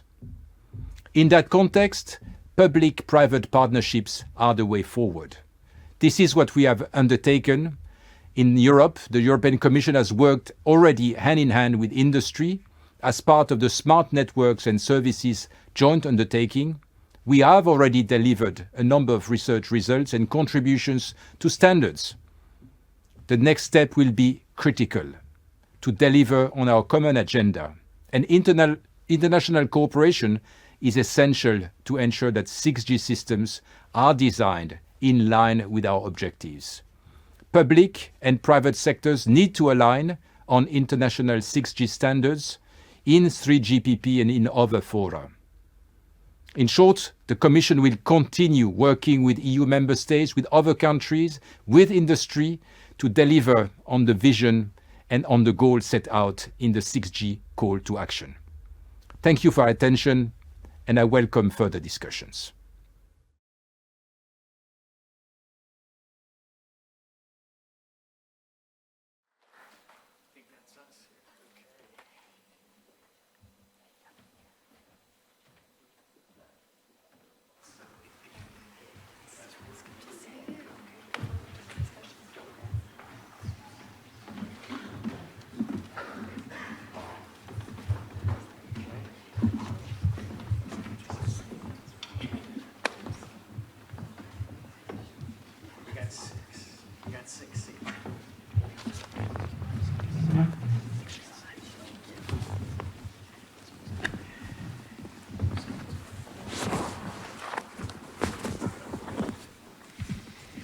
Well, good morning, everyone. Thank you so much. Thank you to CSIS and NTIA for convening this very important discussion on the international call to action for 6G leadership and security. Thank you, and excited to be here. I'm John Mills, Deputy Assistant Secretary in the Bureau of Cyberspace and Digital Policy at the U.S. Department of State. I just came from 3 weeks overseas in Taiwan, Geneva, China, and Nigeria, and 6G was front and center in all of this dialogue. So we have a lot. And I've heard several people mention WRC. Don't forget Plenty Pot in October. It's going to be a big deal. And then 3 weeks in Doha. We think Doha. Okay, we hope Doha. And then 6 weeks in Shanghai, October, November of 27. So there's going to be a contested space as we discuss 6G. So the Department of State, we lead efforts to build government coalitions to advance shared principles for secure and resilient networks in 5G and beyond. That includes 6G, that includes AI, data centers, undersea cables, low Earth orbit satellites, terrestrial networks, complex infrastructure. The international 6G call to action reflects our commitment to promote trusted technologies to strengthen resilience, strengthen supply chains, and expand cooperation on next generation wireless networks. Decisions made today on architecture, suppliers, and standards will shape the future of global connectivity. As a result, close collaboration between governments and industry is key to ensuring we are making the right choices that will affect our countries and economies for years to come. So in this vein, today's discussion will focus on how government and industry can translate the goals of the 6G call to action into concrete, practical steps and cooperation, that private sector partnership between government and industry. Very important. So thank you all my esteemed colleagues here. Let's go around, please introduce yourself and also briefly share your organizations, your perspectives on the most critical opportunity for public-private partnerships as we advance towards 6G. Ruth, let's start with you. Hello, very glad to be here today and love to see that telecom continues to draw a crowd in this town. So I'm Ruth Berry, I lead our global policy at NVIDIA on the government affairs team and really excited to talk about this topic today. AI is transforming every industry and telecommunications is no different. 6G will arrive in a world where AI workloads will dominate traffic patterns, service expectations, security requirements, and in order to manage this, telecom networks will need to be designed AI native on day one, not retrofitted later. And so as we think about how we can move forward to this 6G future, I think open innovation is really important. Open source software-defined networks will help ensure global interoperability and help advance the move from 5G networks, which are, 5G networks, which are trending towards software-defined, and that will help accelerate the transition to 6G. When I think about public-private partnerships, NVIDIA is already collaborating with governments. Many in this room, we have 6G innovation and research and development partnerships with the UK, with Japan, and with South Korea. We've also collaborated with the important GCOT initiative, and I think there's a lot more to be done in terms of joint collaboration and research on the road to 6G. All right, thank you. Demi? Thank you so much. And I'm Demi Bylon. I cover technology, cyber, and space policy at the Swedish Embassy. It's my pleasure to be here today. First off, I want to apologize for my voice, which is not running on 6G today, clearly, so I hope it will hold. Secondly, I would like to thank the leadership at the U.S. Department of Commerce, NTIA, and their teams for this effort, which Sweden very much sees as another important step in our longstanding partnership in advancing secure and trusted connectivity. As some of you might know, Sweden has a long history in telecommunications. I think one lesson that we have learned from is really that innovation goes forward the fastest when the government, industry, and researchers work together from the very start. And this is something that we see as a critical opportunity now when we're looking forward to 6G, that we find early alignment. Because during 5G, we spent a lot of time explaining why security, innovation, and competitiveness were taking place, were a part of the same conversations. And we don't want to spend a lot of time doing that for 6G. And as Sweden have seen the true value in public-private partnership, I mean, for one, we work very closely with our colleagues over at Ericsson, but also other private actors, for example, in GCOT, which is another very important initiative, but also with the State Department in the transatlantic efforts in advancing secure and trusted connectivities in third countries.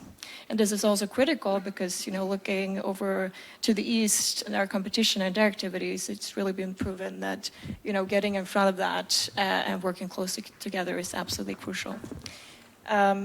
So with 6G, I guess our message from the Swedish side is really, let's get in front of this. Let's start with government and industry coming together, formatting around the condition that actually enables innovation. I'm talking about trusted ecosystems. I'm talking about common approaches to security, but also clear pathways for investments, financing, and deployment. So really, this is why this call to action is so important. We're bringing all of us here together around a joint vision before the technology hits the market, and I think that's really key. So thank you. All right, thank you, Demi and Pavel. Thank you. Hi, John. Nice to see you again. First, thank you very much, Deputy Secretary of Commerce, for your remarks. CSIS and Jaysha, you were the core of this action. Thank you for everything.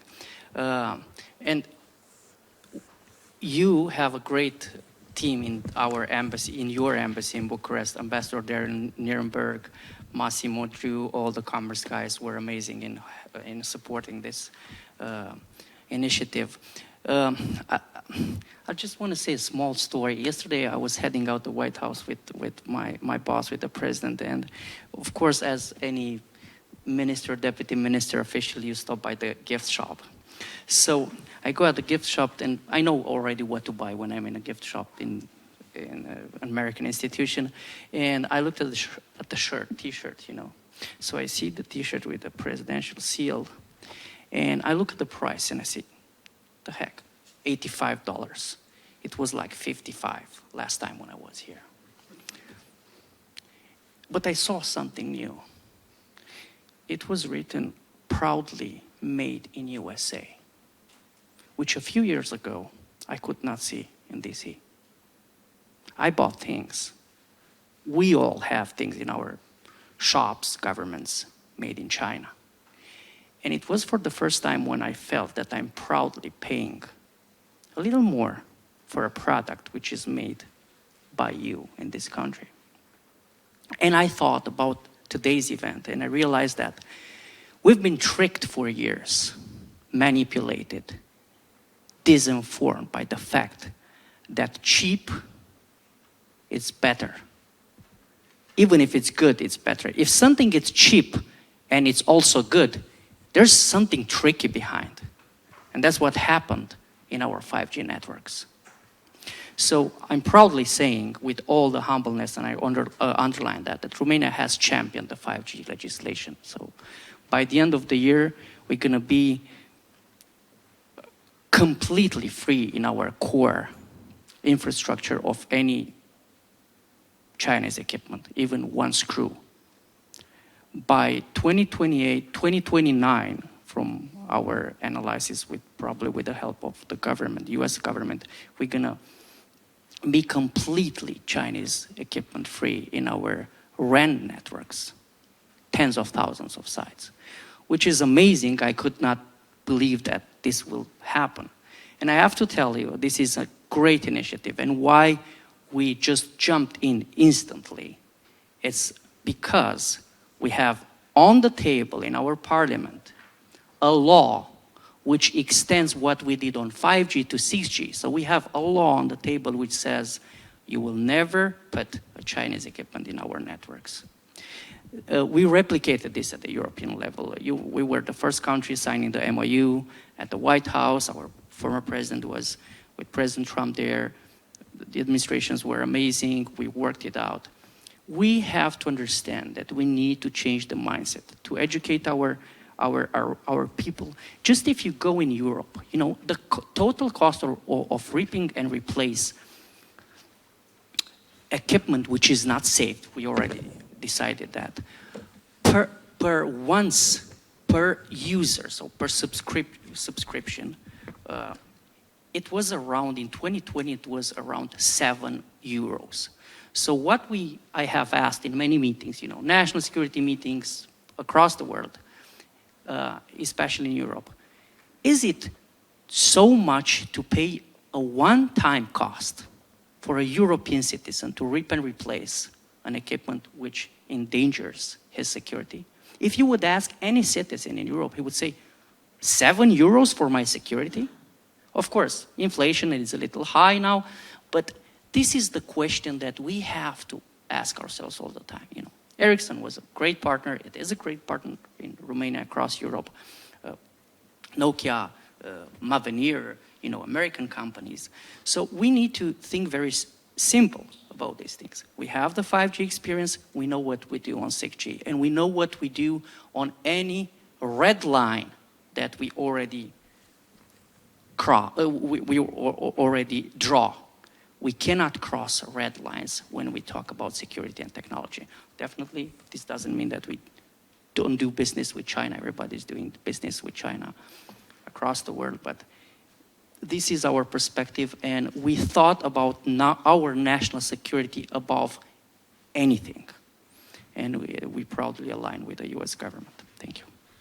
Wow, thank you, Pavel. That was very powerful. Appreciate that. Many countries, most countries I deal with, what I tell them, low price has a price, and it's really not the lowest price in the end. Loss of sovereignty, vendor lock-in. We don't have to sell to most countries. They've been through this journey, and they realize low price has a price, and it's not really the lowest price. Thank you, Pavel. Jeff, please.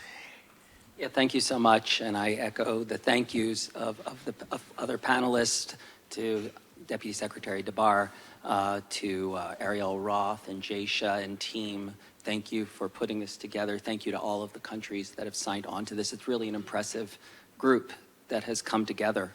My name is Jeff Marks. I am Vice President, Government and Policy Advocacy at Ericsson. A little bit about Ericsson, in case you're not familiar. In short, we make the mobile network. When you use your mobile phone, the first stop is an Ericsson base station on a tower, pole, rooftop. Of course, it doesn't have to be a mobile phone. There's any number of user devices that you could be on, accessing the cutting edge technologies, either for consumer uses, enterprise, public safety. If you're using a phone in the United States, we're a global company, but the US is our biggest market. Over 60% of the traffic goes over Ericsson equipment, and 50% globally outside of China. In short, we're the largest mobile provider outside of China, and we have a proud US presence. We're the only manufacturer of 5G in the United States at scale, and developing chip technologies that power 5G and soon 6G from Irving, Texas. What I want to, I guess, come across in my initial remarks are a thank you to the Trump administration and this effort for recognizing the importance of 6G, for recognizing the importance of the network. Connectivity is the basis for the AI tech stack, and which will bring us from 5G to 5G Advanced into 6G. The network comes first. People talk about all of the exciting technologies that run on the network, but we bring the G to the market before those technologies are adopted. We are always talking about how a bit of humility in that we don't know what, before it was 5G will bring. We don't know exactly what 6G will bring. But Ericsson and other partners who make the network are going to bring the capability, the playground for those to the market first. And, a topic that was brought is allied at scale. I believe the Deputy Secretary said it first, and it's been repeated. And I think it's important that we all come together to bring these allied technologies, the full tech stack together at scale, working together as a coalition of like-minded nations and companies to shape 6G for the future. Thank you again, and I look forward to further discussion in this panel. Yeah, thank you, Jeff. And Hiroki, please. Thank you.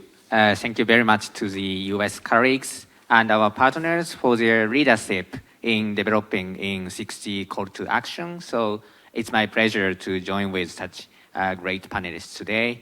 So my name is Hiroki Fukuda, serving as Deputy Director for Global Strategy at Japan's Ministry of Internal Affairs and Communications, MIC. So our ministry plays a unique role, responsible not only for telecommunications regulations, but also for promoting digital infrastructure and international cooperation on emerging technologies, including AI, 6G. So let me begin with Japan's broader picture of strategy. So in May of this year, Prime Minister Takaichi announced the FOIP, Free and Open Indo-Pacific Digital Corridor Initiative, as an important element of Japan's updated vision for free and open Indo-Pacific vision. So, as you know, as AI becomes embedded in every aspect of society, no single country can independently secure all the computing resources. So data has become a data infrastructure and talent needed for the digital age. So that's why trusted digital connectivity has become a strategic priority.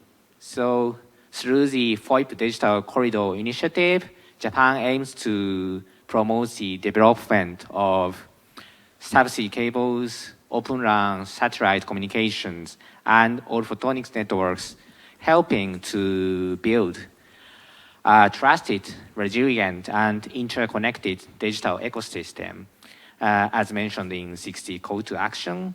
So while the initiative originates in the Indo-Pacific region, its core principles, trust, resilience, openness, and connectivity are universal. So Japan is also making a major long-term commitment to digital infrastructure. So according to the Japanese government's public-private investment roadmap, cumulative investment in the ICT sector is expected to reach approximately 180 billion US dollars by fiscal year 2040.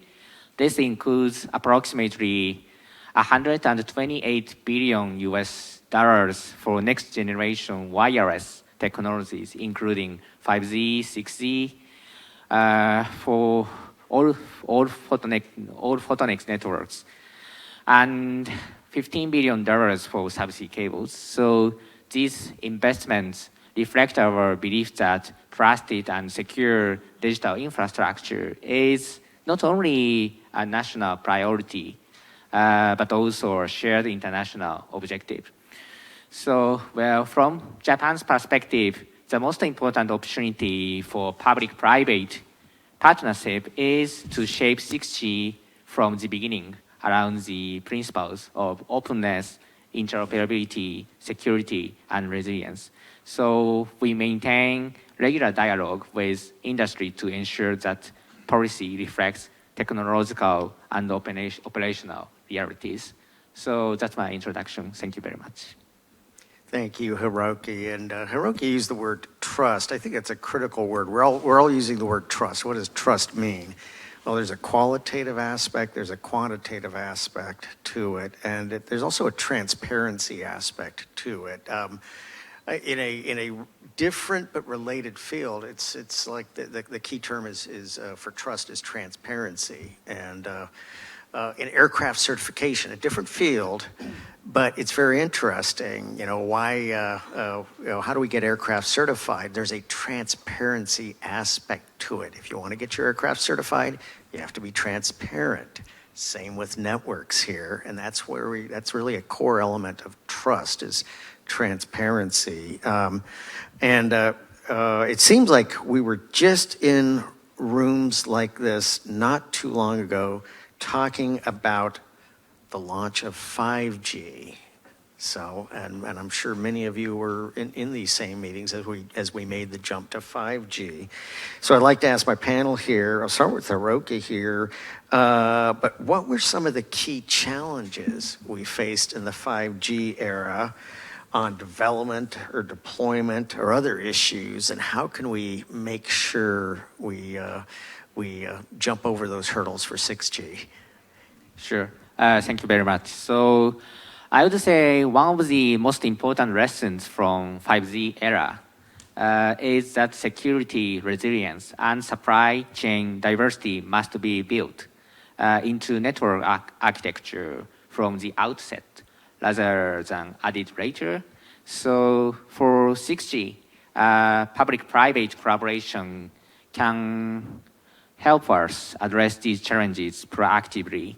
So we learned that dependence on a limited number of suppliers can create vulnerabilities, while insufficient interoperability can make diversification difficult. So another lesson is that security by design is far more effective than retrofitting security after systems have already matured. So, as I said, for 6G, public-private collaboration can help us address these challenges proactively. Governments can establish strategic priorities, support research, and facilitate international cooperation, while industry provides technical experts and practical development experience. So, I would say the GCOT, Global Coalitions on Telecommunications, 6G security and resilience principles provide a useful example. They were developed through close cooperation between governments and industry and received endorsements from more than 20 organizations, including 7 Japanese companies. So that process demonstrated that security and resilience can become shared objective across the ecosystem. So I would say Japan also believes openness and interoperability are essential. So Open RAN and AI RAN can support more diverse multi-vendor ecosystems, reducing concentration risks while increasing innovation. So if we work together early, we can ensure that security, resilience, and competition are built into 6G from day one. Thank you. Oh, thank you, Hiroki. Jeff, what about you? What are your memories of 5G? And now as we make Fond the jump. memories of 5G. Yes. No. I'll say one of the early themes was a discussion of disappointment in 5G, and I think that may be overstated, and there's also been discussions about the life of 5G that continues, and I think that's worth mentioning. We can talk about the issue of spectrum. We need high, middle, low, and I think in the beginning of 5G we were mostly focused on millimeter wave, which didn't allow for the scale that's needed and the coverage that we're focused on later with mid-band spectrum. I think it's fantastic that we have now much better definitions of trust with different government definitions. The Trusted Tech Alliance has principles that are based on what trust is. And I think that we're all coalescing transparency, et cetera, on the meaning of trust. But I also want to talk about something a little bit different that happened with 5G that won't happen with 6G, which is the introduction of 5G non-standalone before standalone. I think that blunted some of the benefits of 5G that we're now seeing today. And the 5G does have a lot of life left in it. A number of the countries that are signed on to the 6G call for action have moved toward 5G, but 5G is being built every day. We build 5G around the world every day. So that still has quite a bit of life in it, and as we see 5G standalone grow, we'll also see the capabilities of 5G and the use cases of 5G come to greater fruition. On that same topic, while we had 5G non-standalone first, followed by standalone, there was a little bit, I caution governments, and I praise this effort as pro-innovation, because the beginning of 5G, there were a lot of reins placed to slow down 5G, to take away some of the key aspects of 5G, which was differentiated connectivity.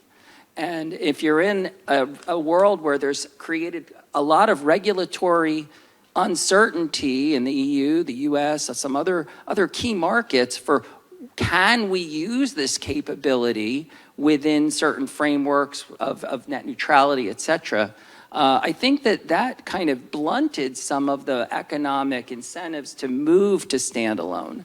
I don't think we're having that discussion now. I think it was a little outdated when we were discussing it in early days of 5G. So I'm excited that this is a very pro-innovation discussion about 6G, and I think we should take some lessons from that part of 5G so that we let the innovation move forward at pace in these like-minded markets as much as they did in 5G, maybe a little faster in some of our economic competitors' markets. Yeah, thank you. Thank you, Jeff. Our theme early in the ITU forum, where a lot of these discussions are taking place, is innovate, don't regulate. And, it is challenging. We already see the battlefield and what's going to happen in Plenipot and WRC, because some want to regulate, and our colleagues in the EU are attempting. No civilization has ever regulated themselves to greatness. Never happens. Never has happened, never will, but our EU colleagues are attempting to defy gravity on this one. And so innovate, don't regulate. Pavel, please, what are your memories of the 5G transition? Yeah, I have a tendency of getting emotional because you touched a sensitive chord. I have great memories and I have less great memories. I'm going to tell you. So for me, at a personal level, this was in my first mandate as an MP in the parliament and half of the second. It was the best experience ever because it was the chance of my life and the chance of the Romanian government to work with people like Secretary Rubio and his team, John Mueller, Mike Gallagher, Select Committee on China. The great people of the Congress, of the nation, of the Trump administration, first and second. So it was challenging on the other side, APT 31 hacking accounts, sanctions, IPAC discussions about how do we face these challenges. It was a hard road, especially for Romania. I will never forget the day when the former ambassador, U.S. ambassador to Romania, came to my office and he said, "Hey kid, don't give up, because the U.S. administration and the president of US Donald Trump, which is my friend, it's behind you. I have to say that that was the moment where I felt what strategic partnership means and what's the true value and friendship of that. Because when you know that behind you there's somebody who would never let you down, no matter how hard that path is in front of you, the sky is the limit. So I want to say that each country signing future agreements, even if you are shy in the beginning, remember one thing: there's no country big enough to make it alone, and there's no country small enough to not be able to make a difference. So we've learned our lessons well. We know exactly what to do. And it's not only about 5G, 6G, wireless, AI, quantum, low orbit satellites. It's about all of them included in this, technological bubble we all live. We have the privilege in ANCOM to be the Romanian's top institution which regulates over all these topics, AI, even space recently, probably quantum in a very near future. So we had the privilege to see that if you decide at the political level of your government, how we decided, for example, 2 years ago with my boss, to champion the way we do low orbit satellite communication. And we made the first test in the world with SpaceX, an American company, to prove that we need to change those very old rules at the international level, because that's the reality. And the US government took the decision to lift APFD limits based on a test made in Romania, which is amazing for us.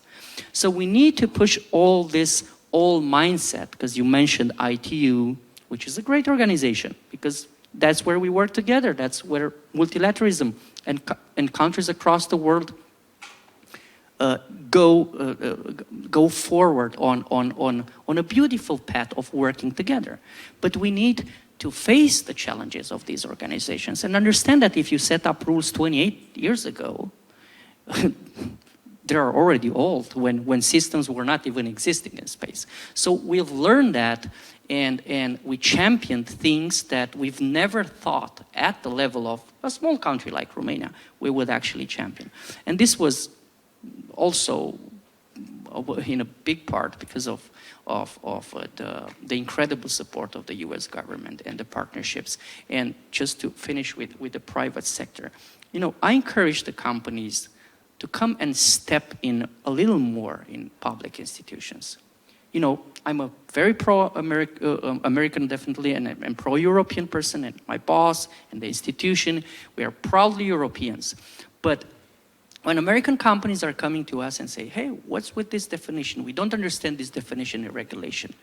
We help to solve the problem, but we encourage companies to come in public institutions and work together with us, because the knowledge is in the private sector, my friends. Denying that continuously, that the real knowledge, the research, it's in the private sector. That's why you are flying commercial on the moon and in space, because 10 years ago you would not imagine that. And once we understand how valuable the private sector and the private partnerships, private-public partnerships are, the sky's the limit. I don't think money should be such a big discussion when it's about security, as I said. Thank you. Yeah, thank you, Pavel. Demi, what about that 5G transition? Yeah, what about it? Exactly. No, a lot of good points have already been made, and I have to echo what Hiroki said. Looking back on the 5G rollout, I think a lot of the toughest questions were not technical. They were about trust, security, resilience, and dependencies. And a lot of those conversations started relatively late, already when deployment was underway. And I think this is where we can get it right with 6G and get ahead of it. And we're already seeing that that is happening. To Jeff's point, the industry also taking initiative, such as with the Trusted Tech Alliance, etc. So this is very positive signs that we are getting ahead of things. And if we can use the next few years to develop common approaches, we can put in less time in solving problems when we are in deployment of 6G and focus more on the innovation. And that is what I'm hoping to see. Thank you, Demi. And Ruth, for you, and also specifically, I don't remember chips AI as much in that 5G. I mean, you're really, you and NVIDIA are really foundational to this step forward here. So how do we make sure we don't we accelerate and do this transition very effectively to 6G? It's a great question. And yes, because the telecom and 6G networks are going to arrive in the age of AI, NVIDIA, which is a full stack computing platform, is very involved. And I think part of what will address some of the challenges that we're faced in the 5G era will be solved in the 6G area through AI native networks, because what that means is that these are general purpose infrastructure that can run telco operations, that can deliver AI traffic to the edge, but can also run AI workloads on the same infrastructure. These networks will be software defined, which means, and programmable, which means that they can innovate at the speed of AI. I think this technology is moving so quickly. And so by having a foundation that is built on scalable and interoperable AI infrastructure will really solve some of the CapEx challenges, some of the monetization challenges that I think telcos have faced in the upgrade to 5G, and really create a great opportunity for the future. And one that NVIDIA is very excited to be a part of and working with partners across industry and governments around the world. And if I may just touch a little bit on some of the security challenges, because that's come up a lot throughout the panels today and also was a big part of the 5G discussion. And I think AI will absolutely create new challenges and opportunities when it comes to cybersecurity, and this will be true for the security of networks as well. And I think a key solution to that is to making sure that the tools are in the hands of defenders in every industry, in critical infrastructure, and around the world. And one important way to do that is through open source tools. And I just want to flag that NVIDIA, along with a number of industry partners, launched the Open Secure AI Alliance this week to develop specifically open source cybersecurity tools, AI tools that can be deployed across AI infrastructure, including telecom networks. Well, thank you, Ruth. And to kind of put a great summary to this whole 6G transition, I'll start with you, Ruth, and we'll go back here, is what is one concrete, actionable thing government or industry should do in the next 12 months to facilitate and enable the 6G call to action? That's a great question. I think public-private partnerships on research and development through universities, as well as supporting early deployments and test cases and use cases through government programs, is really a good way to help demonstrate the feasibility of this technology, demonstrate use cases, and therefore help drive the commercialization. Okay, thank you, Ruth. Demi, what about you?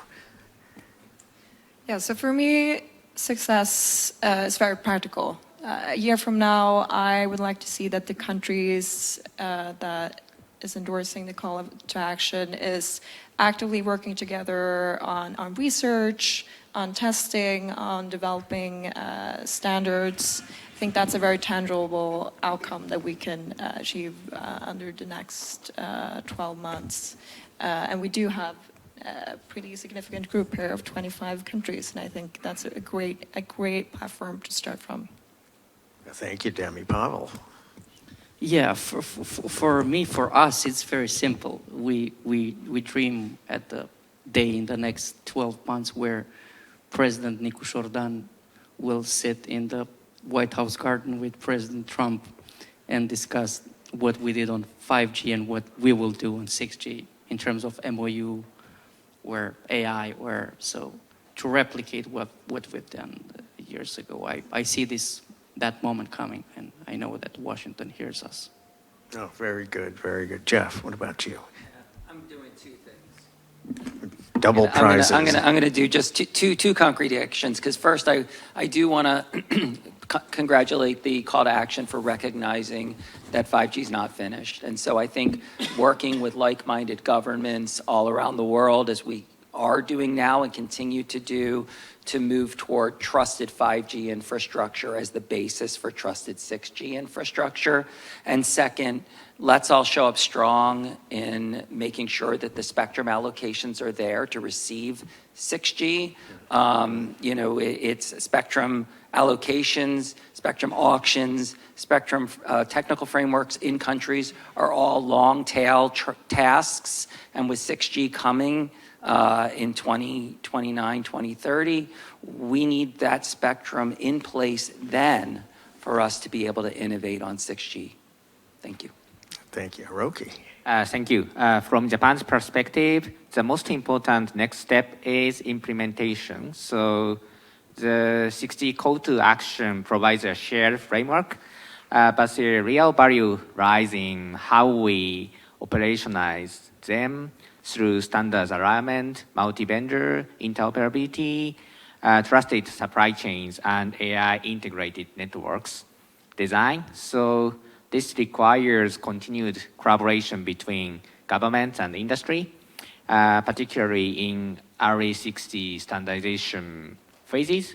So I would say Japan remains committed to working closely with like-minded partners to translate these principles into concrete technical cooperation, R&D collaboration, and policy alignment. So together, we can shape 6G as infrastructure that is secure by design, resilient by architecture, and open by principle. Thank you so much.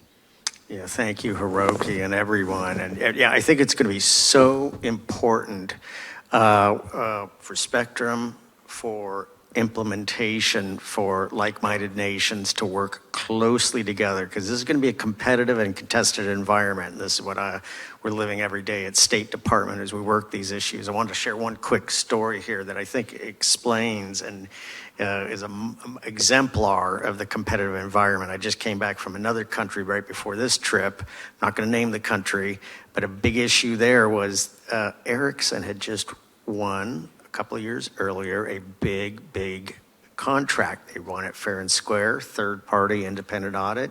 They actually won it on lowest price and technical features there. Great. Provision the environment. About 2 years into it, the prime minister goes to a capital city that starts with B, not going to say which one, comes back and makes an announcement. Oh, we're going to re-provision this Ericsson network. So it was a pretty lively set of meetings had with the country here. We're going to turn this one around. It made absolutely no sense, but it reflects this very competitive, contested environment we are in, and we want to work with like-minded nations for success and victory in the 6G call to action and 6G rollout. Thank you, all my colleagues. Let's give them a round of applause.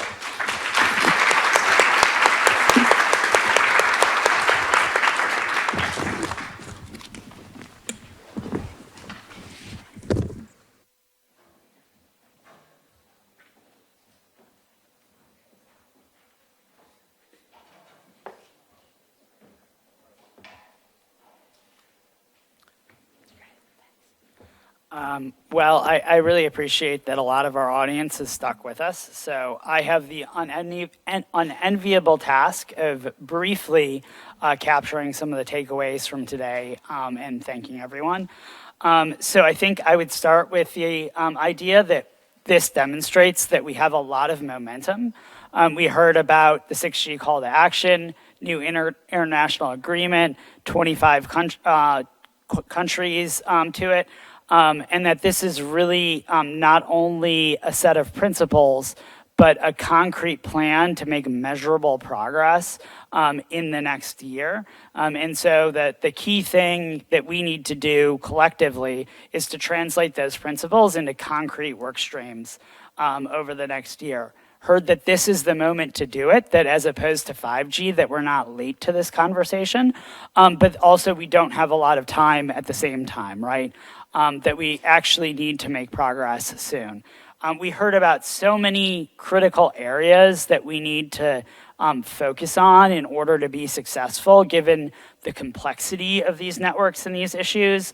Spectrum, obviously making it available domestically as well as at WWORK 27 in a way that benefits all of those countries is going to be critical. Upgrading those networks does not occur without additional access to spectrum. Heard about the importance of security, trusted vendors, obviously, open and interoperable equipment, standards development, both standards development in industry organizations as well as standards development in the ITU, and ensuring that it's pro-innovation. Heard about permitting, right? Ultimately, you can't make progress on this unless you can add new infrastructure that's going to run these networks. We heard about the importance of supply chain, and as well as that we're not only talking about terrestrial networks anymore, satellite, low Earth orbit, that this all enabling that environment of both terrestrial as well as other types of assets is going to be critical in order to have the best 6G networks. Again, heard a consensus that this needs to be private sector led in the sense that it's that innovation and that development that ultimately allows us to lead, but that on a lot of those issues, you require government support, right?